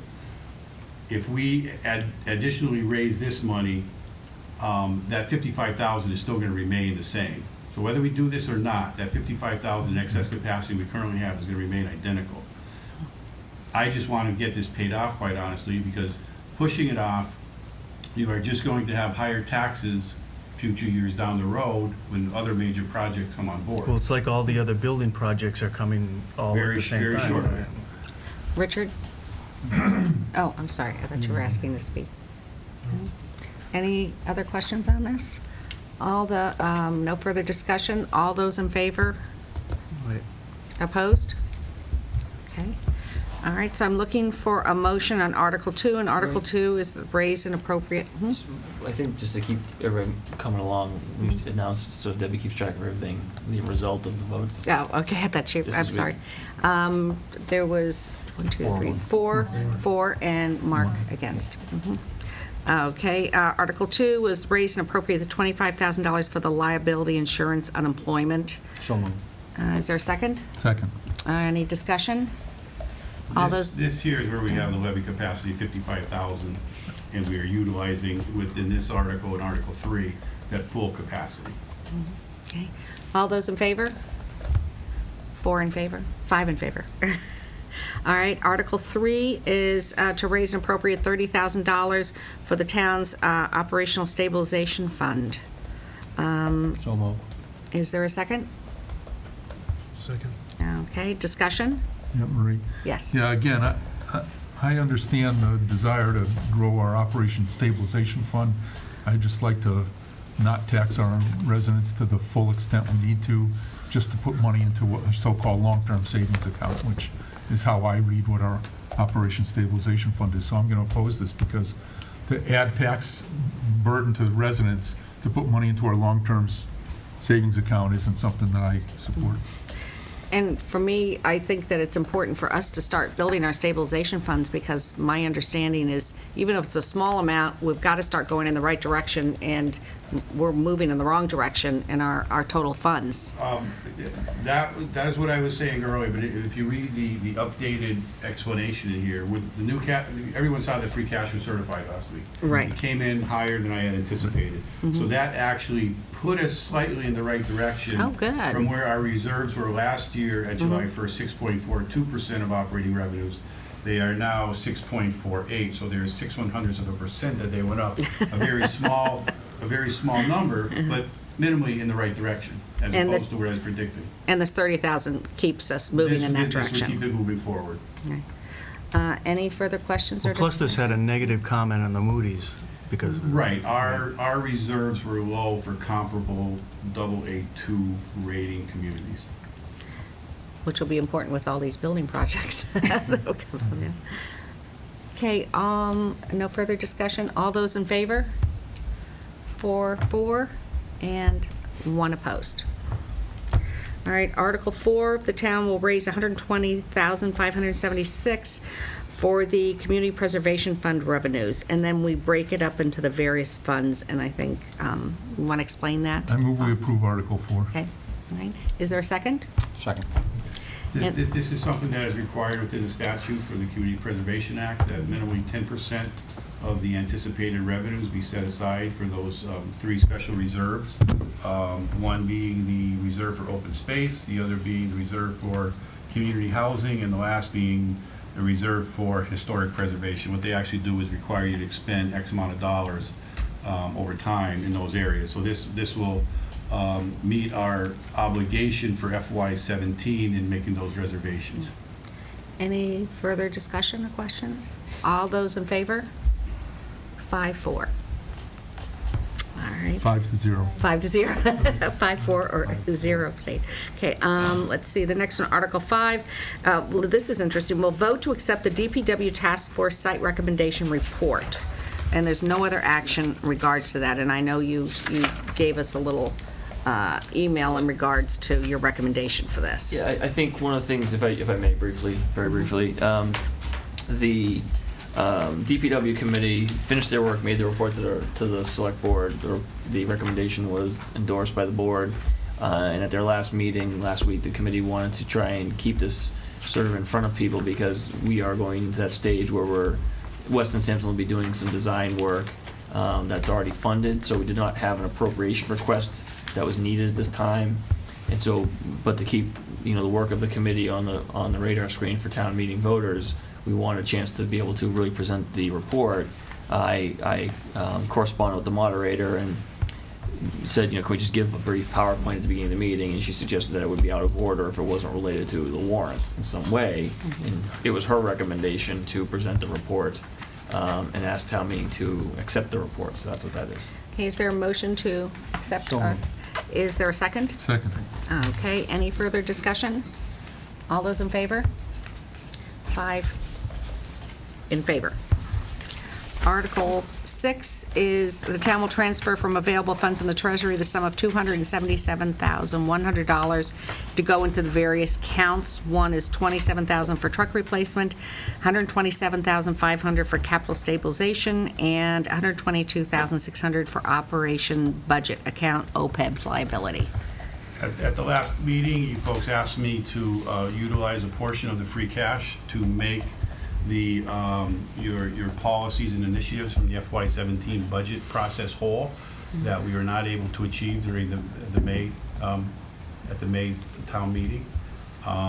There was $27,000 cut in a March 2016 meeting for the fire truck replacement. The capital stabilization fund, in order to meet your 2.75% of operating revenues, that appropriation was cut by $127,500, and the OPEB amount was also cut, not meeting the 0.75 of the property tax goal that you folks had set up. That one was shorted by $122,600. All these would come out of the current year's free cash. It would make your FY17 initiatives that you originally had in place whole as we move forward. And again, I believe that was the request of this board and how to handle it at the last meeting. Okay, is there a motion to accept Article 6? So moved. Is there a second? Second. Any further discussion or questions? All right, all those in favor? 5 in favor. Article 7, transfer from available funds in the Treasury $200,000 for the purpose of funding architecture and engineering services up to including site analysis, site survey, geotechnical soil testing, programming study, and schematic design for a new adult center at Bliss Park. Maria, I have a point of order. This is not on the warrant, as the warrant was closed at our last meeting. And it cannot be discussed because it's not on the warrant. So we need to actually, we have to reopen the warrant in order to Only to close discuss it. this. All the others were on the, most of the Okay, others were on the so warrant. I move to open the warrant. We did close the warrant. Yeah. So we move to looking for a motion to reopen the warrant. So moved. Is there a second? Second. Okay, discussion on that? All right, all those in favor of reopening the warrant? Okay, all those opposed? Oh, so how many were for reopening the warrant? Was 4 in favor, and who's opposed to reopening the warrant? 1. Can we actually vote on elements of the warrant with it being closed? Yeah, we should have opened it at the beginning, shouldn't we have? I mean, I didn't think you could do that. You're You're debating pieces of the warrant. Okay, so we have to go back and re-vote on every single article we just did. I would think It's open, I mean, it's open now, so. It's open now. So you can just run through it. Okay, Well, so, maybe we could just make a motion to accept 'Cause some Articles people- 1 through 7. well, Yeah, who? there you go. But Mark, which one did you vote against? This, because we have to. I voted against 1 and 3 Okay. and 7. All right, so let's just, a motion to approve Article 1. I just have to go through the whole thing again. Can't you? We could do the first 7 articles except for 1 and 3. And we can 7. vote on that. Anyone want to second that motion? The vote's not going to change. No, The it notes- isn't. the votes aren't going to change. So what's the best way to put it together? Just go through them one by one. Yeah, motion for Article 1, second, all in Okay. favor. It's not Okay, the best way. motion That's for one way. Article 1. So moved. Second, is there a second? All those in favor of Article 1? All those opposed? 1 opposed. For the sake of argument, everyone who motioned in second the first time did it again the second time. Okay, so you don't have to. Right, David? Motion for Article 2. So moved. Is there a second? Yes. All those in favor of Article 2? Okay, motion for Article 3. So moved. Second? Second. Okay, all those in favor of Article 3? All those opposed? 1 opposed. All those, motion for Article 4. So moved. Is there a second? Second. All those in favor of Article 4? All in favor. Motion for Article 5. So moved. Second? Second. Okay, all those in favor of Article 5? All in favor. Article 6, a motion for Article 6. So moved. Is there a second? Second. Okay, all those in favor of Article 6? All those, everyone is in favor of Article 6. Article 7, motion for Article 7 Article 7. was the one we I just will- read out loud. Yes, I'll, motion Okay, we accept and- Article 7. Is there a second? Second. Okay, now discussion. All right. Marie, if well, I can, I guess- because I put this in the warrant based on the discussion we had at the last meeting. Just to recap briefly, the Adult Center Building Committee, which was appointed by the Select Board, spent several months reviewing sites. It was a different approach in scope and breadth than the previous town manager's task force that had recommended a different site. You have received their report previously. They had asked to have some funding on the warrant to keep their effort going in a similar way as we have with the DPW committee, with the DPW project. So looking at what would be needed to kind of initiate some design at the location that was identified by the committee, this was my recommendation to the board. Okay. Okay, Tom? yeah, I supported the motion in the beginning, so I guess I'd like to speak first. I guess I'd make a few comments based on our earlier resident comments. And for Saul, who is be turning 90 soon, you know, I think we should get this because you probably only have about 30 or 40 more years to use it if it gets built. So we look at, and I think there's a few things, and you know, where to start. I think one is that the there's a big controversy about should we put this on a public, what we consider to be public land, and the seniors have tried to avoid purchasing property, and I think that that's to keep the cost low. I know at the DPW, we're looking at purchasing property, which is going to add significantly to the cost. So, we're going to have to deal with that. I look at, Betsy Port talked about it, thinking we should call it a community center. And, I think I agree. And Dave Horwitz talked about the fact it would have a gym and several different things, maybe concession stands for the baseball. And so, I'm hoping that folks will see it as a community center. We do have, anytime you add a new structure, you're going to affect traffic. And I know the 385 signatures are clearly, there's a lot of people who are concerned about the location. Most of them seem to be folks, with close proximity to the park. Concerns about traffic, we'll do studies, but also, when they talk about children,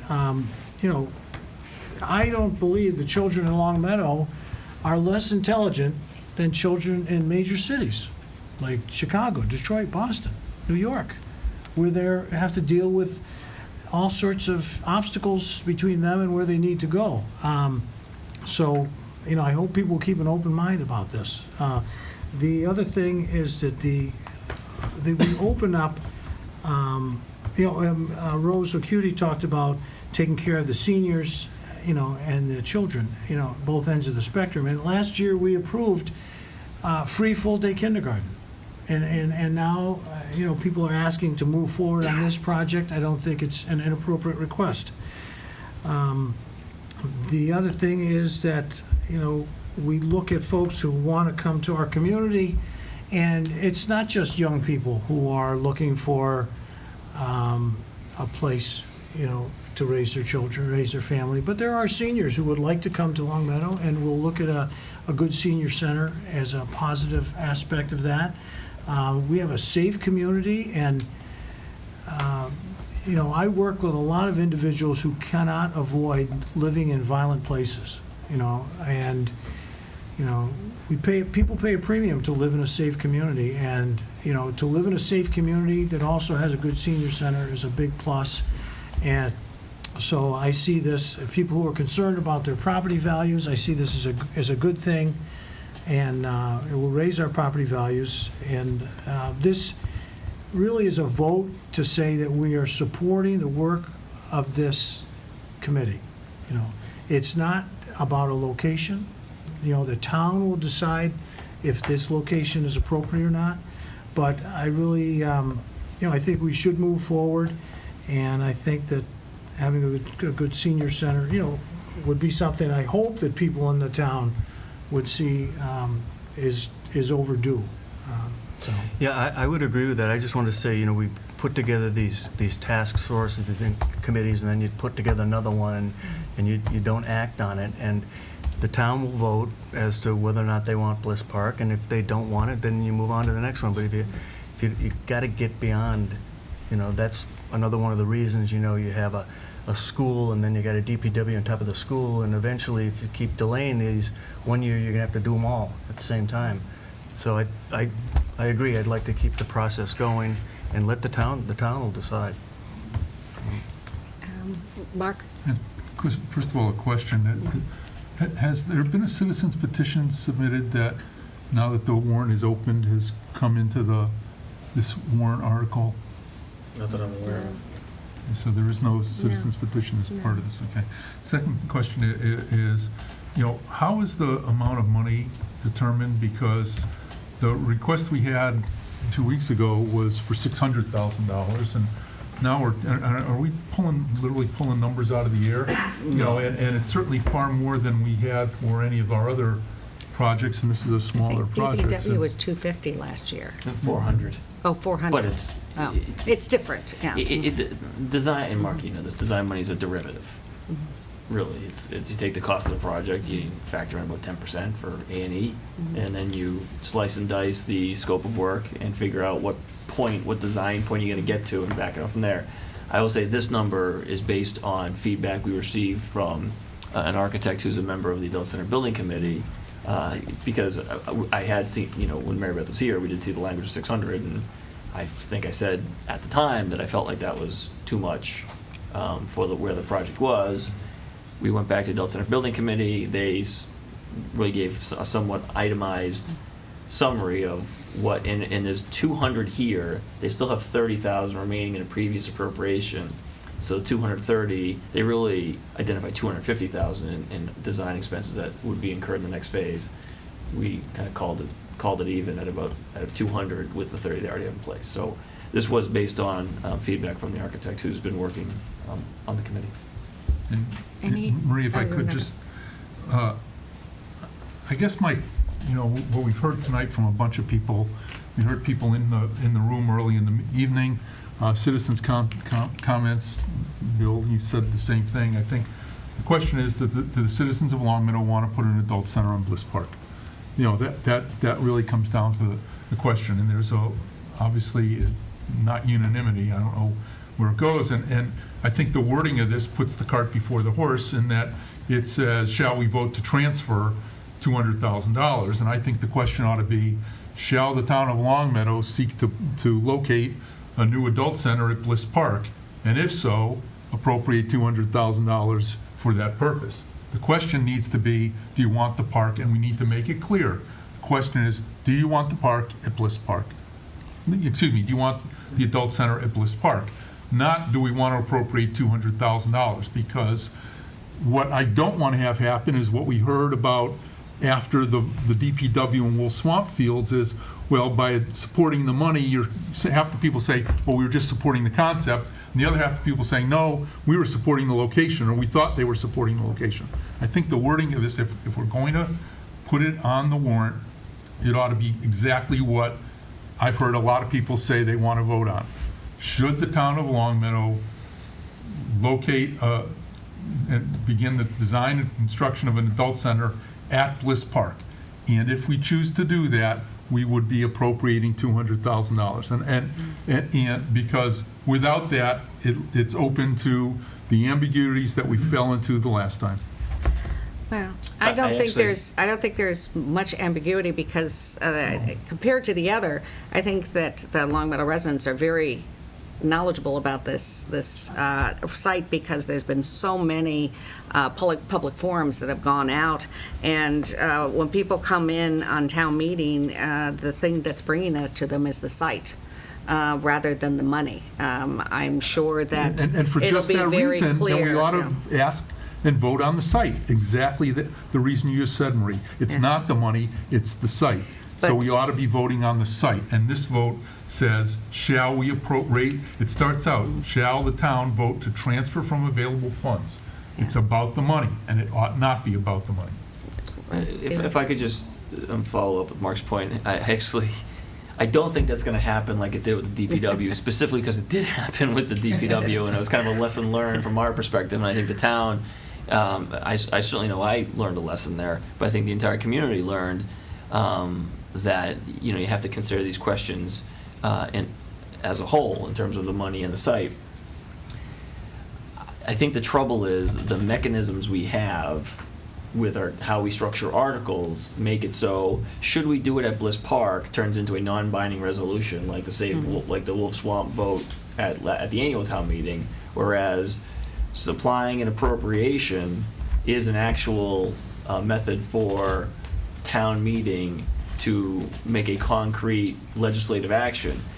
I think someone could amend this on the floor of town meeting and change, the location, or just say add a unspecified location, and the money could still flow, and the site still not be endorsed by town meeting. I mean, there's a bunch of different ways to do this. I just think that the mechanism of splitting up the site turned into essentially a sense of the town meeting, and that's what we learned about Wolf Swamp. But we can have this, Stephen, so it says, to see if the town will vote to approve the design and construction of an adult center at Bliss Park, and therefore transfer from available funds from the treasury. So it would say money, but it becomes about the location. And if we truly believe it becomes about the location, in fact, I'd like to make a motion, we modify Article 7 to put the request for the site above the amount of the money. Yeah, I'll second for discussion. I see some validity to what Mark is saying.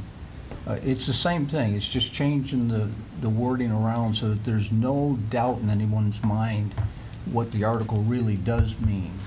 That you're asking for permission to spend $200,000 for the development of a senior center at Bliss Park. That's the intent of the article. I think the article is very clear, and I think you're now, you're nitpicking when you're saying that the residents aren't going to understand this. The residents are going to be very clear at that town meeting. There's going to be a lot of discussion on the location. It's not going to be a surprise to the residents that Bliss Park is being discussed that So night. Marie, if it doesn't make any difference to the people, you at least. I'm not sure And it makes if a it whole will. lot of difference to me, because I think there is some ambiguity to it. I'd encourage the select board to vote for the rewording of this article. It asks the same things, but it puts the emphasis where I hear the emphasis needing to be. But I just want to say I one have- quick thing on this. Well, first I have a question. Paul, do you see any problem with rewording that? Because this is really an article that every time you have these money articles, you always talking about where the money's coming from and where it's going, and that's how you begin each of the articles. No, I wouldn't see any problem with rewording it, but I currently see it pretty clear now. It says for a new adult center at Bliss Park. So if it's reworded, I think it's fine, but I mean, I personally think it says at Bliss Park already. Maria, I have no pride of authorship of the article. I mean, if it reads more explicit to some readers to say to build a new adult center at Bliss Park and appropriate $200,000 for those purposes, I think it's 6 months does the other. Mike, what I was speaking to before, and I misunderstood Mark, I apologize, was splitting it out into two separate articles. No. Okay, so that I'm fine with that. That'd be a mess. Yeah. Okay, any other discussion on the motion? On No. the amendment to the motion. The amendment to the motion. Okay, all those in favor? All those opposed? Those, how many were opposed, did you? Opposed, Oh, so Three. it's 2 opposed and 3 for, 3-2. Yeah. Yeah, opposed. And in regards to the main article, we talk about site analysis, site survey, geotechnical soil testing, programming, studying, schematic. We don't talk about traffic study. Should we include traffic study in there, or is that really included with schematic design? I mean, It's not schematic. it's not fitting in there. It's not. I think to some extent you could strike schematic design. It says programming study. Yeah, programming study, but that's a space programming, and that would give you your square footage, and you could use the programming study to generate a traffic study of vehicle trips. It's just you're displacing fee from something else. So I think if the board wanted to, maybe lay off the schematic design, which is the later design phase, and put in a traffic study. Or just add traffic study. Or add instead of- traffic study, and then whatever we get out of it, we get out of it. Well, it's just a suggestion, but I'm not allowed to put motions on the floor. So if anyone's interested. Sure, I'll move that we add traffic study to it. Yeah, I'll second. Okay, so that's another amendment. Is there any discussion on the amendment? All those in favor? To the amendment? To the amendment. Okay, so it's 5 passed. Any other amendments to that? About on the... Just, yeah, go I ahead. have a clarification. Stephen, did you tell me at one point that this still would have to go before the legislature? No, not at this phase. No, but at some point? At some point it may. I think that needs some more legal work. And I apologize for not having Mike Schneider was trying to get the warrant done and some of our bylaw changes, so the finalization of the title report and the opinion on the parcels get kind of set aside. But we have discussed it. I think the thing just comes down to how would from a definitional standpoint, how would the use of the building fit in terms of the state's definitions of recreation or community center, things like that. I think it's not clearly defined that a council on aging or a senior center or a community center wouldn't fit within the recreational use that is the public use that the 1934 town meeting assigned. So that's because all it to could be decided. And I truthfully think, and I don't want to speak for the park board, but I feel like the park board's vote was based on the fact that this has recreational components to it that would enhance the park. So, because that's the key question is what's the use? Is there a change in public use? Not to get too far in the weeds, but it's a pending legal question, but I don't think it would be a deal breaker. When will we get that legal opinion, Stephen? Hopefully, next week. Okay, as soon as you get it, even though we don't have a meeting, you send it No, right out to us. there's a long list of people waiting for it, so I will definitely get it out. Like I said, it's somewhat of a, with no deed to the property in existence, it's somewhat of a gray area. Can I ask that, and I sent this to you in a note, I'd like our town council to be here at our next meeting Okay. to talk to us about this letter. Okay. I think it's important enough that people from the town hear this town council's. So we'll actually just have it as an agenda item, even though you Yeah, I get mean, it to we'll us get as the soon as letter, you but- can, but we'll just have it as agenda item, so it'll be in the packet too, Debbie, okay? And that way residents can all have access to it through the packet. Has anyone offered wording of the amendment? Mark, Which amendment? on this article, you I Oh, that's right, you Right? got to make sure Debbie's got Debbie, do you want to read back that first amendment that Mark recommended? The first wording change, should Long Meadow locate an adult center at Bliss Park, and if so, then transfer from available funds from the treasury the sum of $200,000. And we put in for a greater or lesser sum in the warrant at least, but for the purpose of funding architectural and engineering services. Architectural engineering services, traffic study, up to and including site analysis, site survey, geotechnical testing. you might email that to me. Sure. Okay, so now we have to vote on the article itself. Any further discussion? All those in favor? All those opposed? So there's one opposed.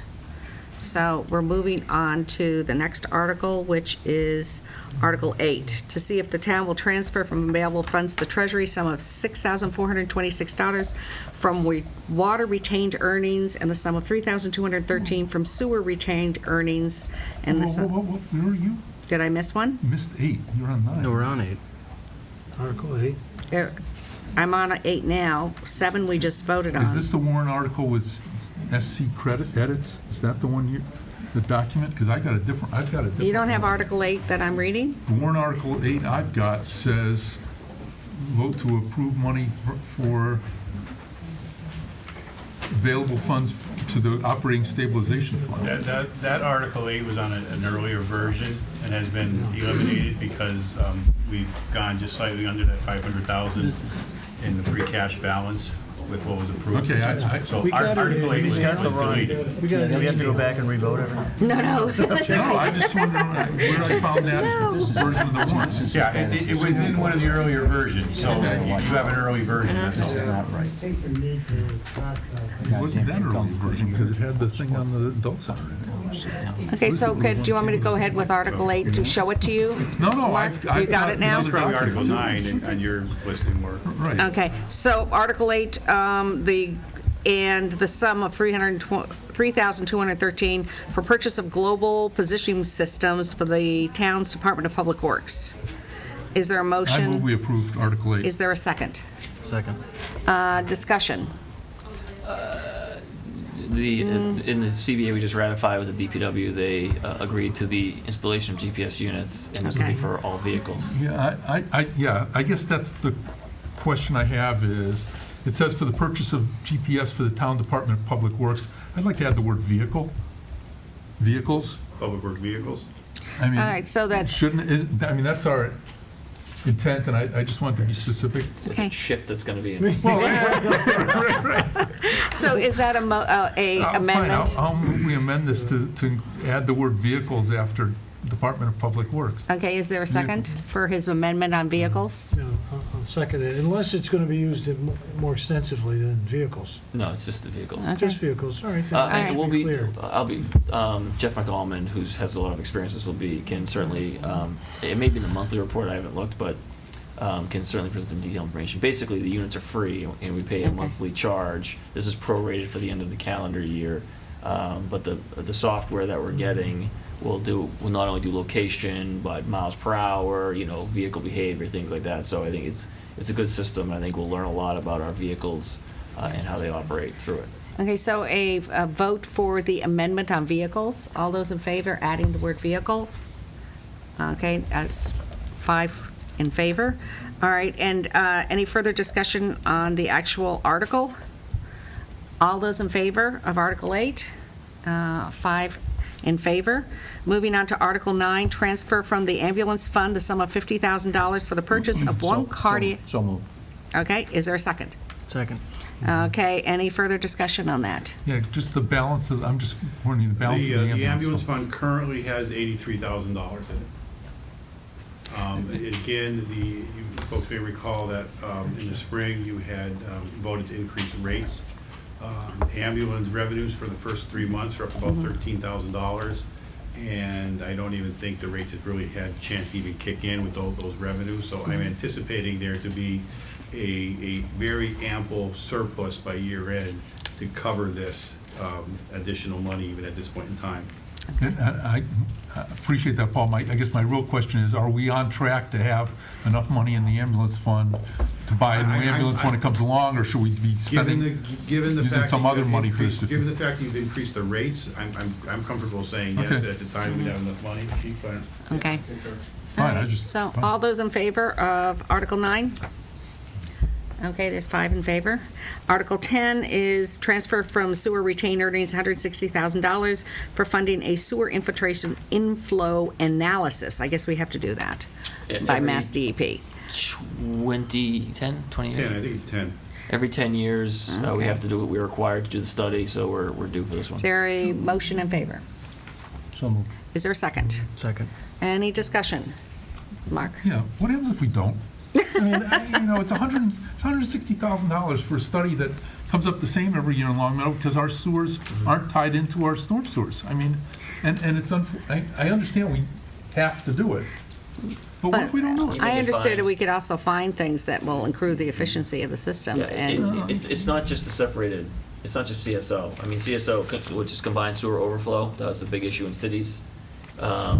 This is also groundwater getting into our sewer lines because we're metered on the Bonneville Island. right. So if we're paying to treat groundwater, it's affecting the But ratepayers. this doesn't, can't determine that only because, we don't know how many toilets people are flushing to know, gee, it should be 400,000 gallons getting to the But I'm not pump bucking the station. Mass DEP. They're gonna, who knows what they'll come down and hit us with fines. It's just, somebody's got to ask the question. I mean, if this was a $20,000 study, you'd say it's the cost of doing business. Bring It's it up to our 100 next president. It's 100, well, the president has nothing to do with this money. This is local politics. It's 160 grand. It's Mass I mean, DEP? It's absurd. That's true.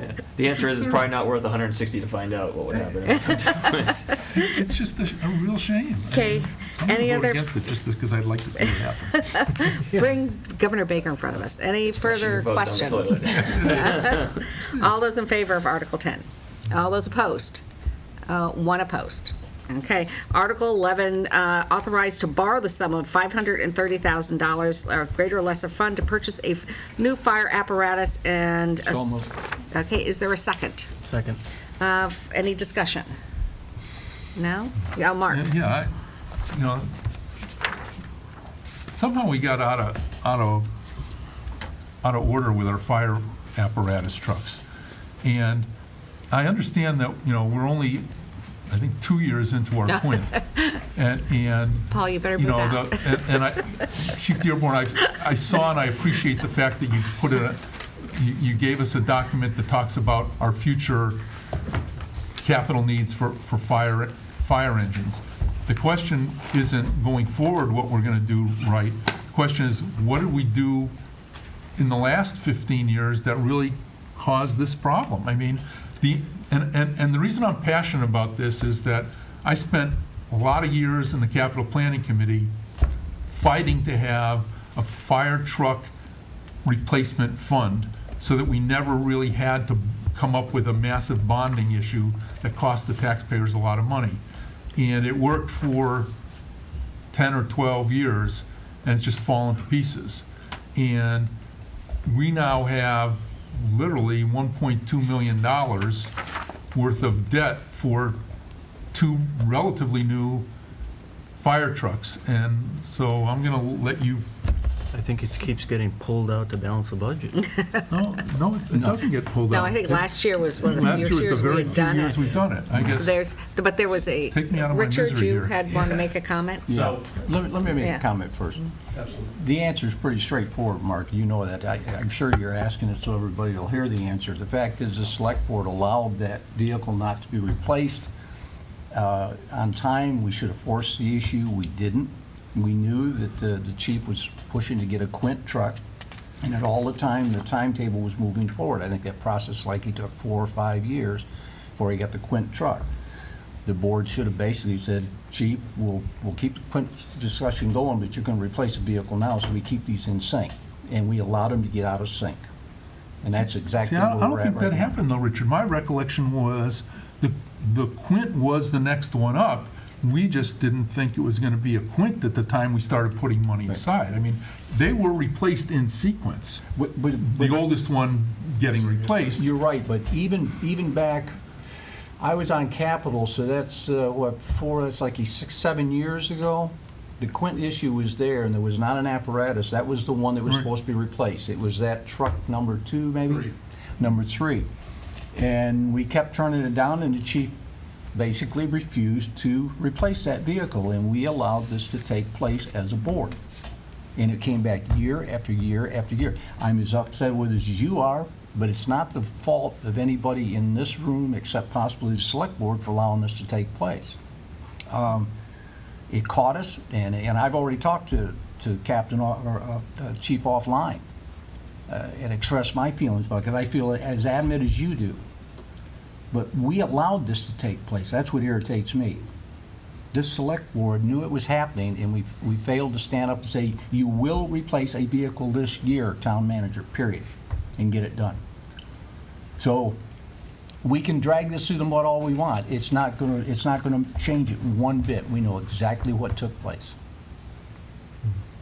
You're going to say ditto? Is that what you're going to say? I just, in the town, it's not in the warrant section of the packet, but in the town manager section of the packet, there are some pretty detailed documents from the chief that lay out what will hopefully be a future where this doesn't happen again, if we stick to the plan.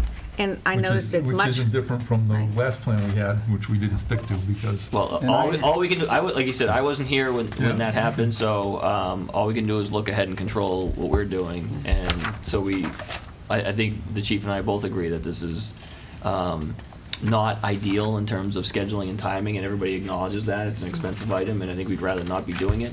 But I think the issues are, with the current engine are significant enough where it'll look a lot worse to not take action than it will to propose it. Well, this chief inherited problems that were not his.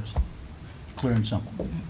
And the schedule you're talking about is much higher number than we've been doing in the past. And Bill's right, we can't be stealing from the fund. And I know I was part of that problem last year. And we replaced at the 27,000, but we can't do that in the future if we're going to stick to the plan. So I guess I'll modify, since you didn't get a chance to answer my question, I'll add to it or modify it, and because the question, why this vehicle, and I'll start out by saying, I understand the requirement that the town of Long Meadow has by homeowners, insurers, that we have 4 pieces of apparatus, given the size of our community, the types of homes, the number of homes, and all that kind of stuff. 4 pieces of apparatus give us a rating that helps create our homeowners insurance rates in this town. And I get that part, but why this apparatus when anything will do to fill that obligation of a 4th piece of equipment, maybe even one that doesn't cost this kind of money? Yeah. So I guess I'll have to clarify something first. We actually have 3 bumpers. We have a smaller vehicle. It's basically a utility vehicle. It's an F-350. Right. Modified. Yeah, and but it's not a pumper. It doesn't even go into our classifications or ratings for ISO, because it's not a Class A pumper. So we have 3. So But it counted as a vehicle because when we bought it, That's when we bought that, because of the same question I just asked you. We had asked Chief Madison, and he said, when he checked into it, that would count as a piece of apparatus now. Okay. Whether it does anymore, I don't know. But I at the just, time, that's I what- just, in what we heard. 2016, Okay. one of the, on the pile of stuff I had when I Yep. took over, I had the ISO evaluation, which is not a pleasant experience. It goes deeply into your department. I can tell you affirmatively that that vehicle does not go into our ISO rating for pumping capacity. So we have 3. So 3 is the minimum, and I did outline that in my presentation, actually how that impacts our community. The ISO, and your next question, I guess I would anticipate, is what's the dollar value of the ISO rating? It's very difficult to give you actually dollar value because there's so many factors. But we were at a class 6 before, which means we were paying more for insurance, and whatever that more is, I can't tell you. We're at a class 4 now because now we have a ladder truck that has a greater pumping capacity. So ISO rated our community when we jumped 2 blocks, which is unheard of. And I actually called to confirm it because I was so surprised by it. So because we have these 3 apparatus and they meet that ISO requirement. So to answer your question further about why this piece of equipment, can we buy any old pumper? I wish we could. I mean, I'm as shocked as anybody about how much money this is. But this is a dual-purpose truck. With the size of my department, I only have 4 or 5 guys on duty. I can't deploy multiple people. So years ago, when we did the fleet reduction in our community, 20 years ago, we combined capabilities of trucks. It's the common way. Everyone around us does this the same way. You deploy one piece of equipment to these types of calls, and it has all the resources available to you to extricate a person, to fight a fire, to rescue an entrapped, entangled person. It's all contained in one package. So it's efficient with both staffing and to make the rescues efficiently. So that's why it can't be just any old truck. So did I answer your question, sir? Yeah. Okay. Yeah, I did a little research too to see, I was thinking there must be some business where you take these trucks and they can, rebuild the engines and get everything working, but there is none. So There is none. People I'll give just you an replace. example. Yeah. Our engine 3, the truck we just retired, we tried to sell that thing. First of all, they didn't want it for a trade-in. Okay, it's 25 years ago old. All right. We even researched, is there any little volunteer fire department that wants it? Can we do something right with it? Nobody would take it. No. A company in Texas came up and bought it, tried to drive it back to Texas and made it to Virginia. Now it's in Texas. It delivers clowns to birthday parties. Okay, it's not a fire truck anymore. After 25 years, these things are done. They're done, spent yeah. with our usage. So. Yeah. So.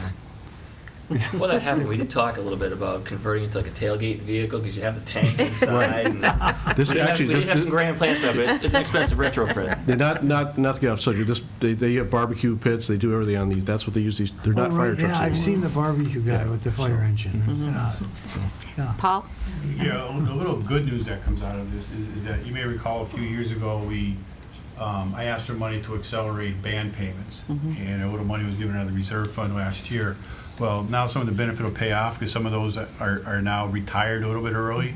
And with the same, if I requested the same amount in FY18 as I did in 17 for the repayment of these, I can fit this in without any additional money basically in that budget. Say that again, Paul. It sounds good, though. No, but use tax rate amounts, because I think that's Well, important. again, all this is within Proposition 2.5, so it's not anything excluded. Right. So Right. we have a certain dollar amount, I believe it's about $198,000 that we have set aside for the repayment of, because we've been rolling all these bands, that we are repaying debt service through the band process.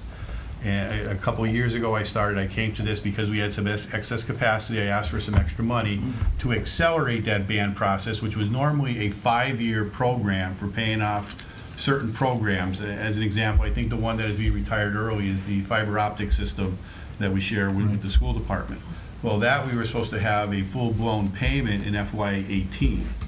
Because extra money was allotted in that budget for the acceleration of these bands, that one is now going to be retired early, and basically this one would just come in and take that place of it. So there would really be no increase in the amount of money I need or would be requested in FY18. This would just be replacement from other bands that are being retired early. So our tax rate, this will have, let me put it From a differently. tax rate basis, there's no effect on the tax rate Because the from tax one year rate, to the although next. it would have This- gone down, this is replacing This is other. replacing it. Okay. Right. Okay. But again, $530,000 based on the numbers we've been throwing around, is like 10 cents on the. Well, again, Tax it rate. depends how many years that we amortize this. It would probably take us, probably can get it done in 5 or 6. Even if we said 5 years, you're talking the 530, no more than 6 cents. $100,000 is roughly 5 cents, a little over 5 cents at this point in time. So a little over 100 with the interest, might be 6 cents at the most. But again, that's all built into the tax rate. It's within the Proposition 2.5, and it's not an excludable debt position that we're taking here. Any other questions for Paul or the chief, or comments? No, okay, so we're on Article 11? 11. Okay, all those in favor of Article 11? All right, 5 in favor. Thank you very much, Chief, and Thank you, I very appreciate it. much for your service. All right, going on to Article 12, to borrow for the high school project. Madam Chair? Yes. Chief, before you leave, is that a revenue stream we're missing, having these trucks go to delivering people to clowns? And did they take the Long Meadow name off of the truck? Good night. Thank you, Marie. Okay. Will the town vote to reduce the amount appropriated and authorized to borrow for the high school project in Article 1? move this one. This is an underrun. Okay, is there a second? Second. All right, discussion? All those in favor? 5 in favor. Article 13, this is about, we're going to amend the bylaw. It's too complicated to read. For registration and maintenance of foreclosed properties. Let me I just know jump that in. Paul was been Yeah. asking the building inspector for some corrections when we put this foreclosed property thing in, which was like 2012 or something, or 13. Let me go through these, Yeah. these next, just to kind of save a little bit of time. Okay. So Article 13, 14, 15, 16, 17 are all the result of the bylaw task force.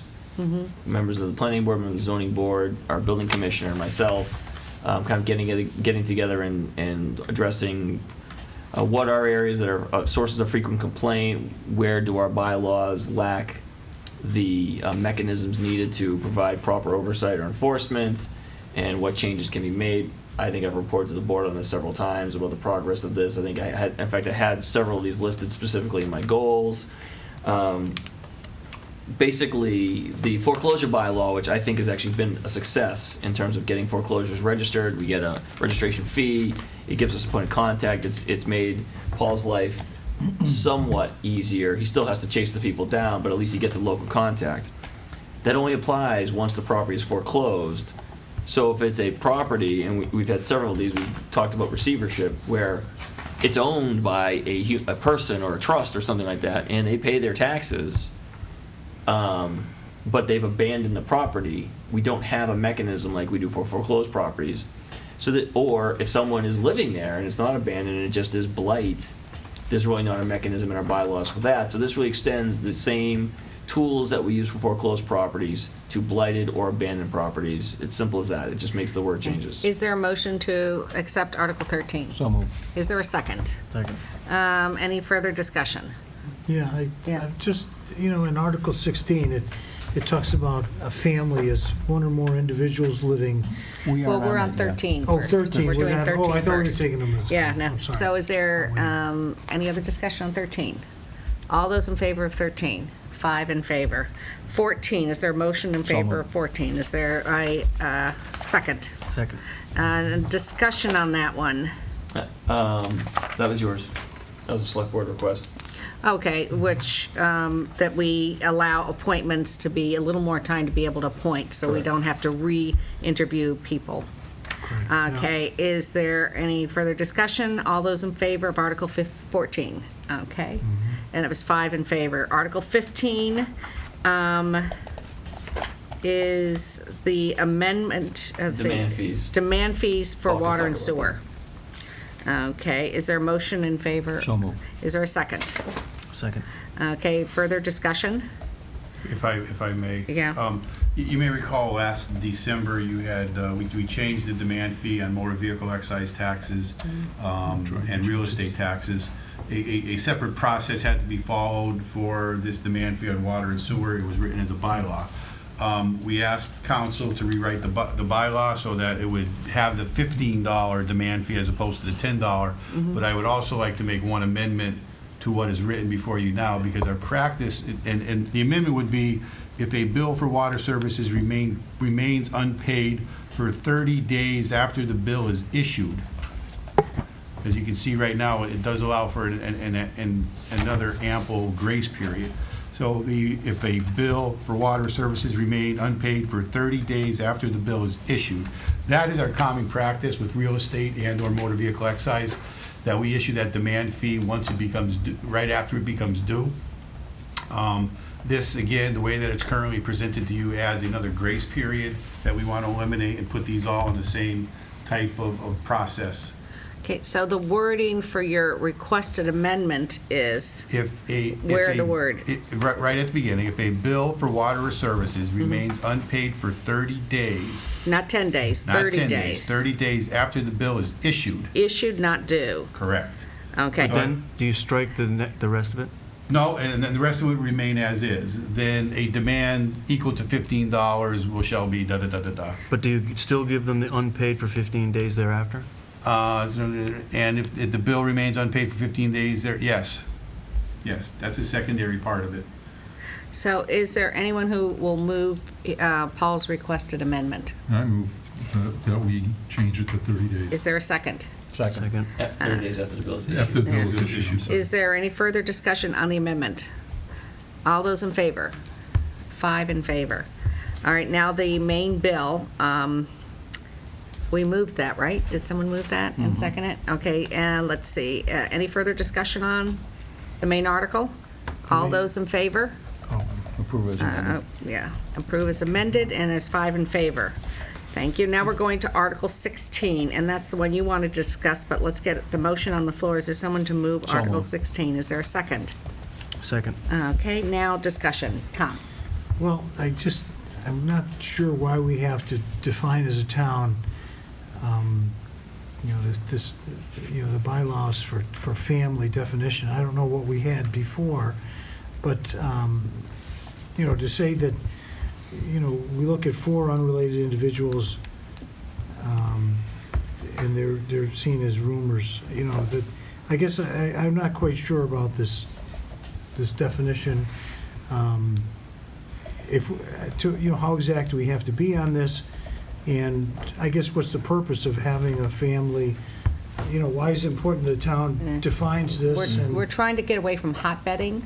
So I think one of the reasons this came up is if, the casino and they decide someone's going to put 10 workers in a house, and it's called hotbedding, then there's a whole bunch of people just rooming in that house, and that's what we're trying to avoid. Or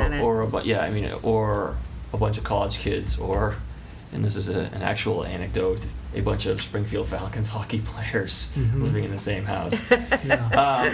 So this is not a Long Meadow thing, Tom. This is something that when Dave Martell's town council discovered we didn't have it defined, was alarming, because most communities have it defined to protect themselves from certain situations like that, like a bunch of people unrelated living in a house causing problems, and there's really no remedy for it. So this is really, not having a definition of family is a deficiency in planning, in planning enforcement, or in building enforcement standpoint. It's a deficiency that we have, and that's why town council strongly recommended that we do define this. And this is a common definition that's used. But I still don't get, so we would say, because we don't determine you're a family, that people can't live here, or? No, it's just, if it would give us something to prevent a whole bunch of people unrelated living in a house, because I think there can be a lot of problems that ensue, like too many cars, different hours, parties, things like that. But this really, it separates out. It's one thing if we were, say, occupancy rate. If we had a way that we'd say, we want to rate this home with so many bedrooms, that we But that's how you do it. limit occupants. But we can't, I don't understand how family does Because you really you couldn't conceive a bylaw that would catch all of those, that would encompass all of those different types of living situations. Right, yeah. And that's how communities do it. This is kind of a boiled down mechanism for towns to basically say, we want to put some limit on how many people can live in a house that aren't related. Don't we currently have it that you can only rent out 4 rooms?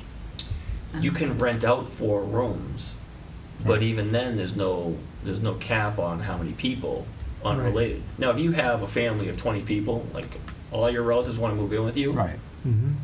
you can have at it. Right. But I think it's to prevent situations where there are people who, like I said, a bunch of college kids living in a house causing problems in the neighborhood, or hotbedding that Maria was talking about. Like I said, most communities have this kind of protection in their bylaws. Now, group homes are excluded from this sort of stuff, right? Group homes are excluded. Group educational use, Dover Amendment, all that stuff. That's all excluded from our bylaws anyway, so that would not cover this. I still don't see how you would enforce this.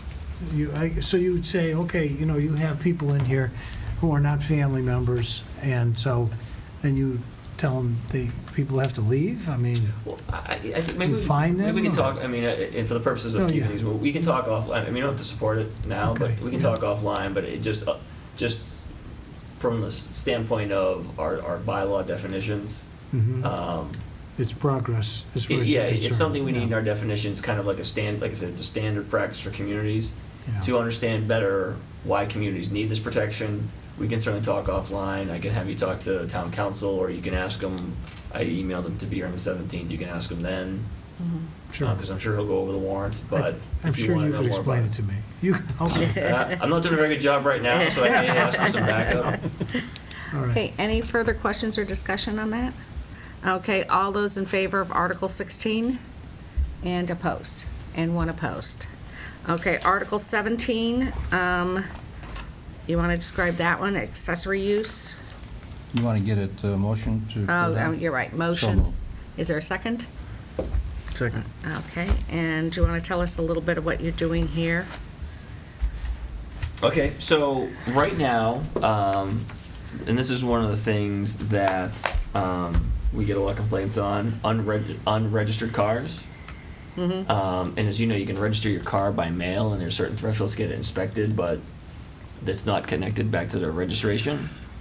And so people can have vehicles in their yard that are clearly not roadworthy and still get their stickers every year and put it on. And there are some that may kind of flout the fact that they do have this car that's a junk car essentially that they keep registered. And so we don't have any mechanism for forcing the people to either get the car repaired or remove it from the property or put it in their garage. You can have a junk car in your garage as long as it's kind of out of sight. So we want the bylaw to really say it has to be registered and inspected. So that way, if it has to have an inspection sticker, it is roadworthy. So this kind of captures that. And then the other part of this is to get rid of dumpsters just sitting in people's Yeah, yards. so the second one is, the second one is parking in the front yard. Okay. That's to get to, we went to this last year at town meeting, it got tabled mostly because of the hour, but this is to prevent parking in the front yard and kind of clarifies that, you can't pave your entire front yard to make it a parking lot, but they don't want people parking in the grass. And then the other one, which is the storage of dumpsters. Okay, any further questions or discussions on those? All those in favor? All those opposed? 1 opposed. And there was some that aren't here. Is it because there's so many articles on? I know we had discussed a rotating fund that the Adult Center was talking about wanting to have on this. They mentioned it, it didn't get in your radar. The other thing was to, when you're not around, Stephen, for you to be able to do the... So we did go to... for Paul to be able to do everything. The memo from town council that I distributed to the board kind of went through some of these issues, and that duty cannot be delegated. However, as we just learned, I think I referenced this in the town manager's report as well, we just learned that the Municipal Right. Modernization Act actually makes it so the select board can choose one member to fulfill the treasury warrant signing role in the absence of the town manager. So under state law, what the town council opined is that I can't delegate it to the acting town manager, but rather than have to have all of you stop by the office and sign it, the select board could take a policy vote, could write a policy Okay. and approve it to say, the select board chair shall be authorized to sign treasury warrants in the absence of the town manager, and you could, as long as you do that after November 7th. Yes, when the law takes effect. The law is in effect November Okay. 7th. So sometime over the winter, we should do a policy that says that, and that way if I'm out and a warrant needs to be signed, it can be the chair. Okay. All right, so I'll put that in as something to do. So is there anything else that's not there that people are concerned about? No, okay. Motion So to close the warrant? is there a second? Second. Any discussion on closing the warrant? All those in favor? 5-4, closing the warrant. Okay. Who didn't want to close the warrant? Huh? You never know. All right, so. You said it was one vote? No, I said 5-4. Oh, oh. Five in Or in favor. approval. I thought you said Five it in was 1 to 1 favor. closing. I wasn't looking up, I was looking at the next issue. All right, now I'm looking for approval of minutes of September 19th. I have a correction. Okay, so first, what's the correction? Motion Bill, to we- approve. I was here. Okay. Motion to approve the minutes. With the amended correction, Richard, which is, Well, Bill was don't we here. have to get Yeah, so a motion to second approve and motion. any amendment? Okay, all right, is there a second? Okay. Now, is there an amendment to the motion? Yes, I was actually present. Is there a second to Bill being present? I'll second that. Okay, so is there any discussion? How about Yeah, I a have- vote on the amendment I to have the another minutes? I have Oh, another one? amendment, yeah. What is it, Mark? It was pretty trivial, but, actually, it wasn't trivial. There was a section on the Glen Meadow water bill, and I was hoping to add a sentence in there because I think it's an important clarification that would say, upon questioning by Mr. Gold, it was agreed by Mr. Kotz that the metered water was used, and the issue is the timing of the invoice and not whether the water was actually used. I didn't see that in there, and I thought it was a point I was trying to make during the questioning, and he did acknowledge that the water was actually used. Unless I missed it, Debbie, but, This is you're not reading something, it's a whole new sentence? correct. that you just- I just was gonna add that sentence. Okay, so, Is- Sure, but I just Okay. think that for historical purposes, okay, so first let's do the vote on the amendment that Bill was here. All those in favor? Okay, now, Mark, do you want to have another amendment? yeah, I'd like to add the sentence to the section on the Glen Meadow water bill that says, upon questioning by Mr. Gold, it was agreed by Mr. Kotz that the metered water was used, and the issue is the timing of the invoice and not whether the water was actually used. Is there a second? Second. Okay, discussion? All those in favor of Mark's amendment? Okay, 5 approval. Now, the approval of the minutes as amended. We have a motion, and there is a second. Second. Okay, any discussion? All those in favor? 5 approval. Okay, now we'll move on to your one-day liquor licenses. There's one for the Cultural Council event. Is there a motion to accept the one-day liquor license request for the Cultural Council?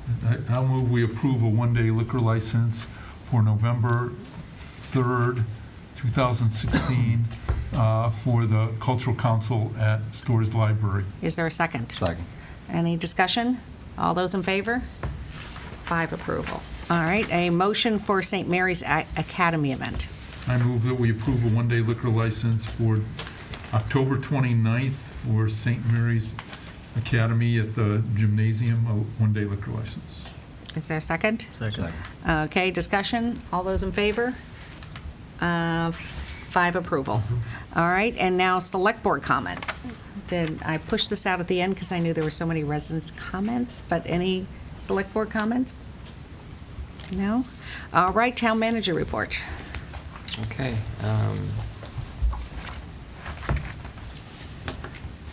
So just a couple quick things. Pride gas station on the Longmeadow Enfield line is looking at an expansion. The first part of the expansion would take place in Enfield, which would be that kind of cinder block white, they call them taxpayer blocks, white commercial building that they purchased. They would construct a bakery cafe. And then the second phase would be some changes to the orientation of the gas station and adding a fueling island. We've been working cross state lines with the Enfield Planning Department and with the property owner. Right now we're in the process of doing a traffic study, but we are monitoring that carefully. We do know that that is a very, very busy location, so we're looking at process and making a recommendation on that in the future. So Stephen, the bakery isn't going to make things like tied to the bookstore that's nearby? I mean, we don't have to worry about that. No. Okay.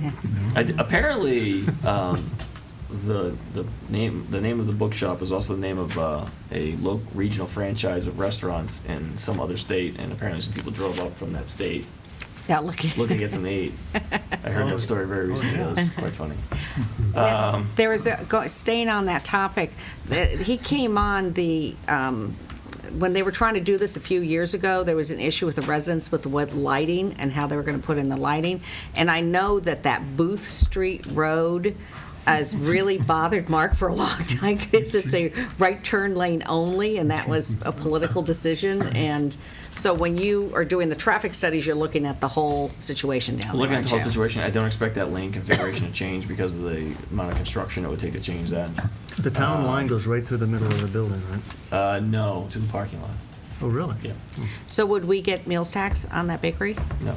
No, we wouldn't. Okay. Really, truthfully, the thing we're really looking at is there's a lot of driveway openings along that stretch, and we're looking to really consolidate the driveway openings in a sensible way to really get people into the signalized intersection. One of the things that may be coming up, and Mr. Bolduc has made this request, apparently it was determined at some level, and the planning board, it wasn't a part of their statement of conditions, that fuel deliveries couldn't take place after 11 p.m., only between 6 and 11. Well, that means that the tanker truck arrives when they're open. I don't know if you've ever seen it or been there when the tanker truck arrives, but it turns an already very chaotic situation into bedlam. And so one of the things he may be asking for is, can deliveries take place now after hours? And right now I'm trying to determine who gets asked that question, who has the ability to say yes to that. And so we're trying to figure that out with the planning board, and it may be the select board, but it wasn't. I would have thought it would be a condition of special permit. But it was an abutters issue at the time. Yeah. It is. It is. It's very loud, I understand. There was a lot of complaints. But if we're looking at how do we manage traffic on the site better, I think I have to acknowledge that doing something about the deliveries, which happen several times a day, would probably help, but we're not there yet. I mean, we have to look at what the traffic study says, so this will be an ongoing issue. I just have a note about the DPW committee and their report and next steps that we talked about the other night. Really we're working on trying to find an appraiser. We have a little bit of time to do that because an appraisal really has to be less than 6 months old for the community to act on it, and we wouldn't be looking for them in the domain until annual town meeting at best. So right now, we're going to go into that kind of quiet phase where we'll be working on the design of the building and we're trying to get a renewed access agreement. So you're not looking at a special town meeting? We were discussing that as for an extra town meeting for bylaws, and then we could do this as another issue. You're the one that put the kibosh on the bylaw special town meeting. Yeah, but then you said you were talking about wanting to bring that up as That's a part of select board the... you guys can call a town meeting whenever you want. If you decide you want to call a special one for this purpose, we can try and we just have to plan several months out and then back out our timeline for that. Well, we can put it on just see how the board feels about that. And so I'll put it on the agenda next time. And the signed report is obviously in the packet. And then the last thing I think I have in here is we went to the municipal modernization. A couple of items that I want to just highlight for the board that were changes to the Municipal Modernization Act. One is the board can reaccept the OPEB. They revise the OPEB trust fund statute, and the board can vote to reaccept it. Most of the things that the board votes to accept the statute, which then puts something in place, whether it's like the Strong Police Chief Act, or you accept the statute and that's now the law of the land. Most times when they make changes to that underlying law, the board does not have to go back and re-accept the statute. It just automatically gets grandfathered. The OPEB one, for I think public policy reasons, is one that the board does have the option, and I think has to go back and re-accept. So OPEB trust fund, I just mentioned the delegation of treasury warrant signing, property tax abatements for veterans, that's one we're looking into right now.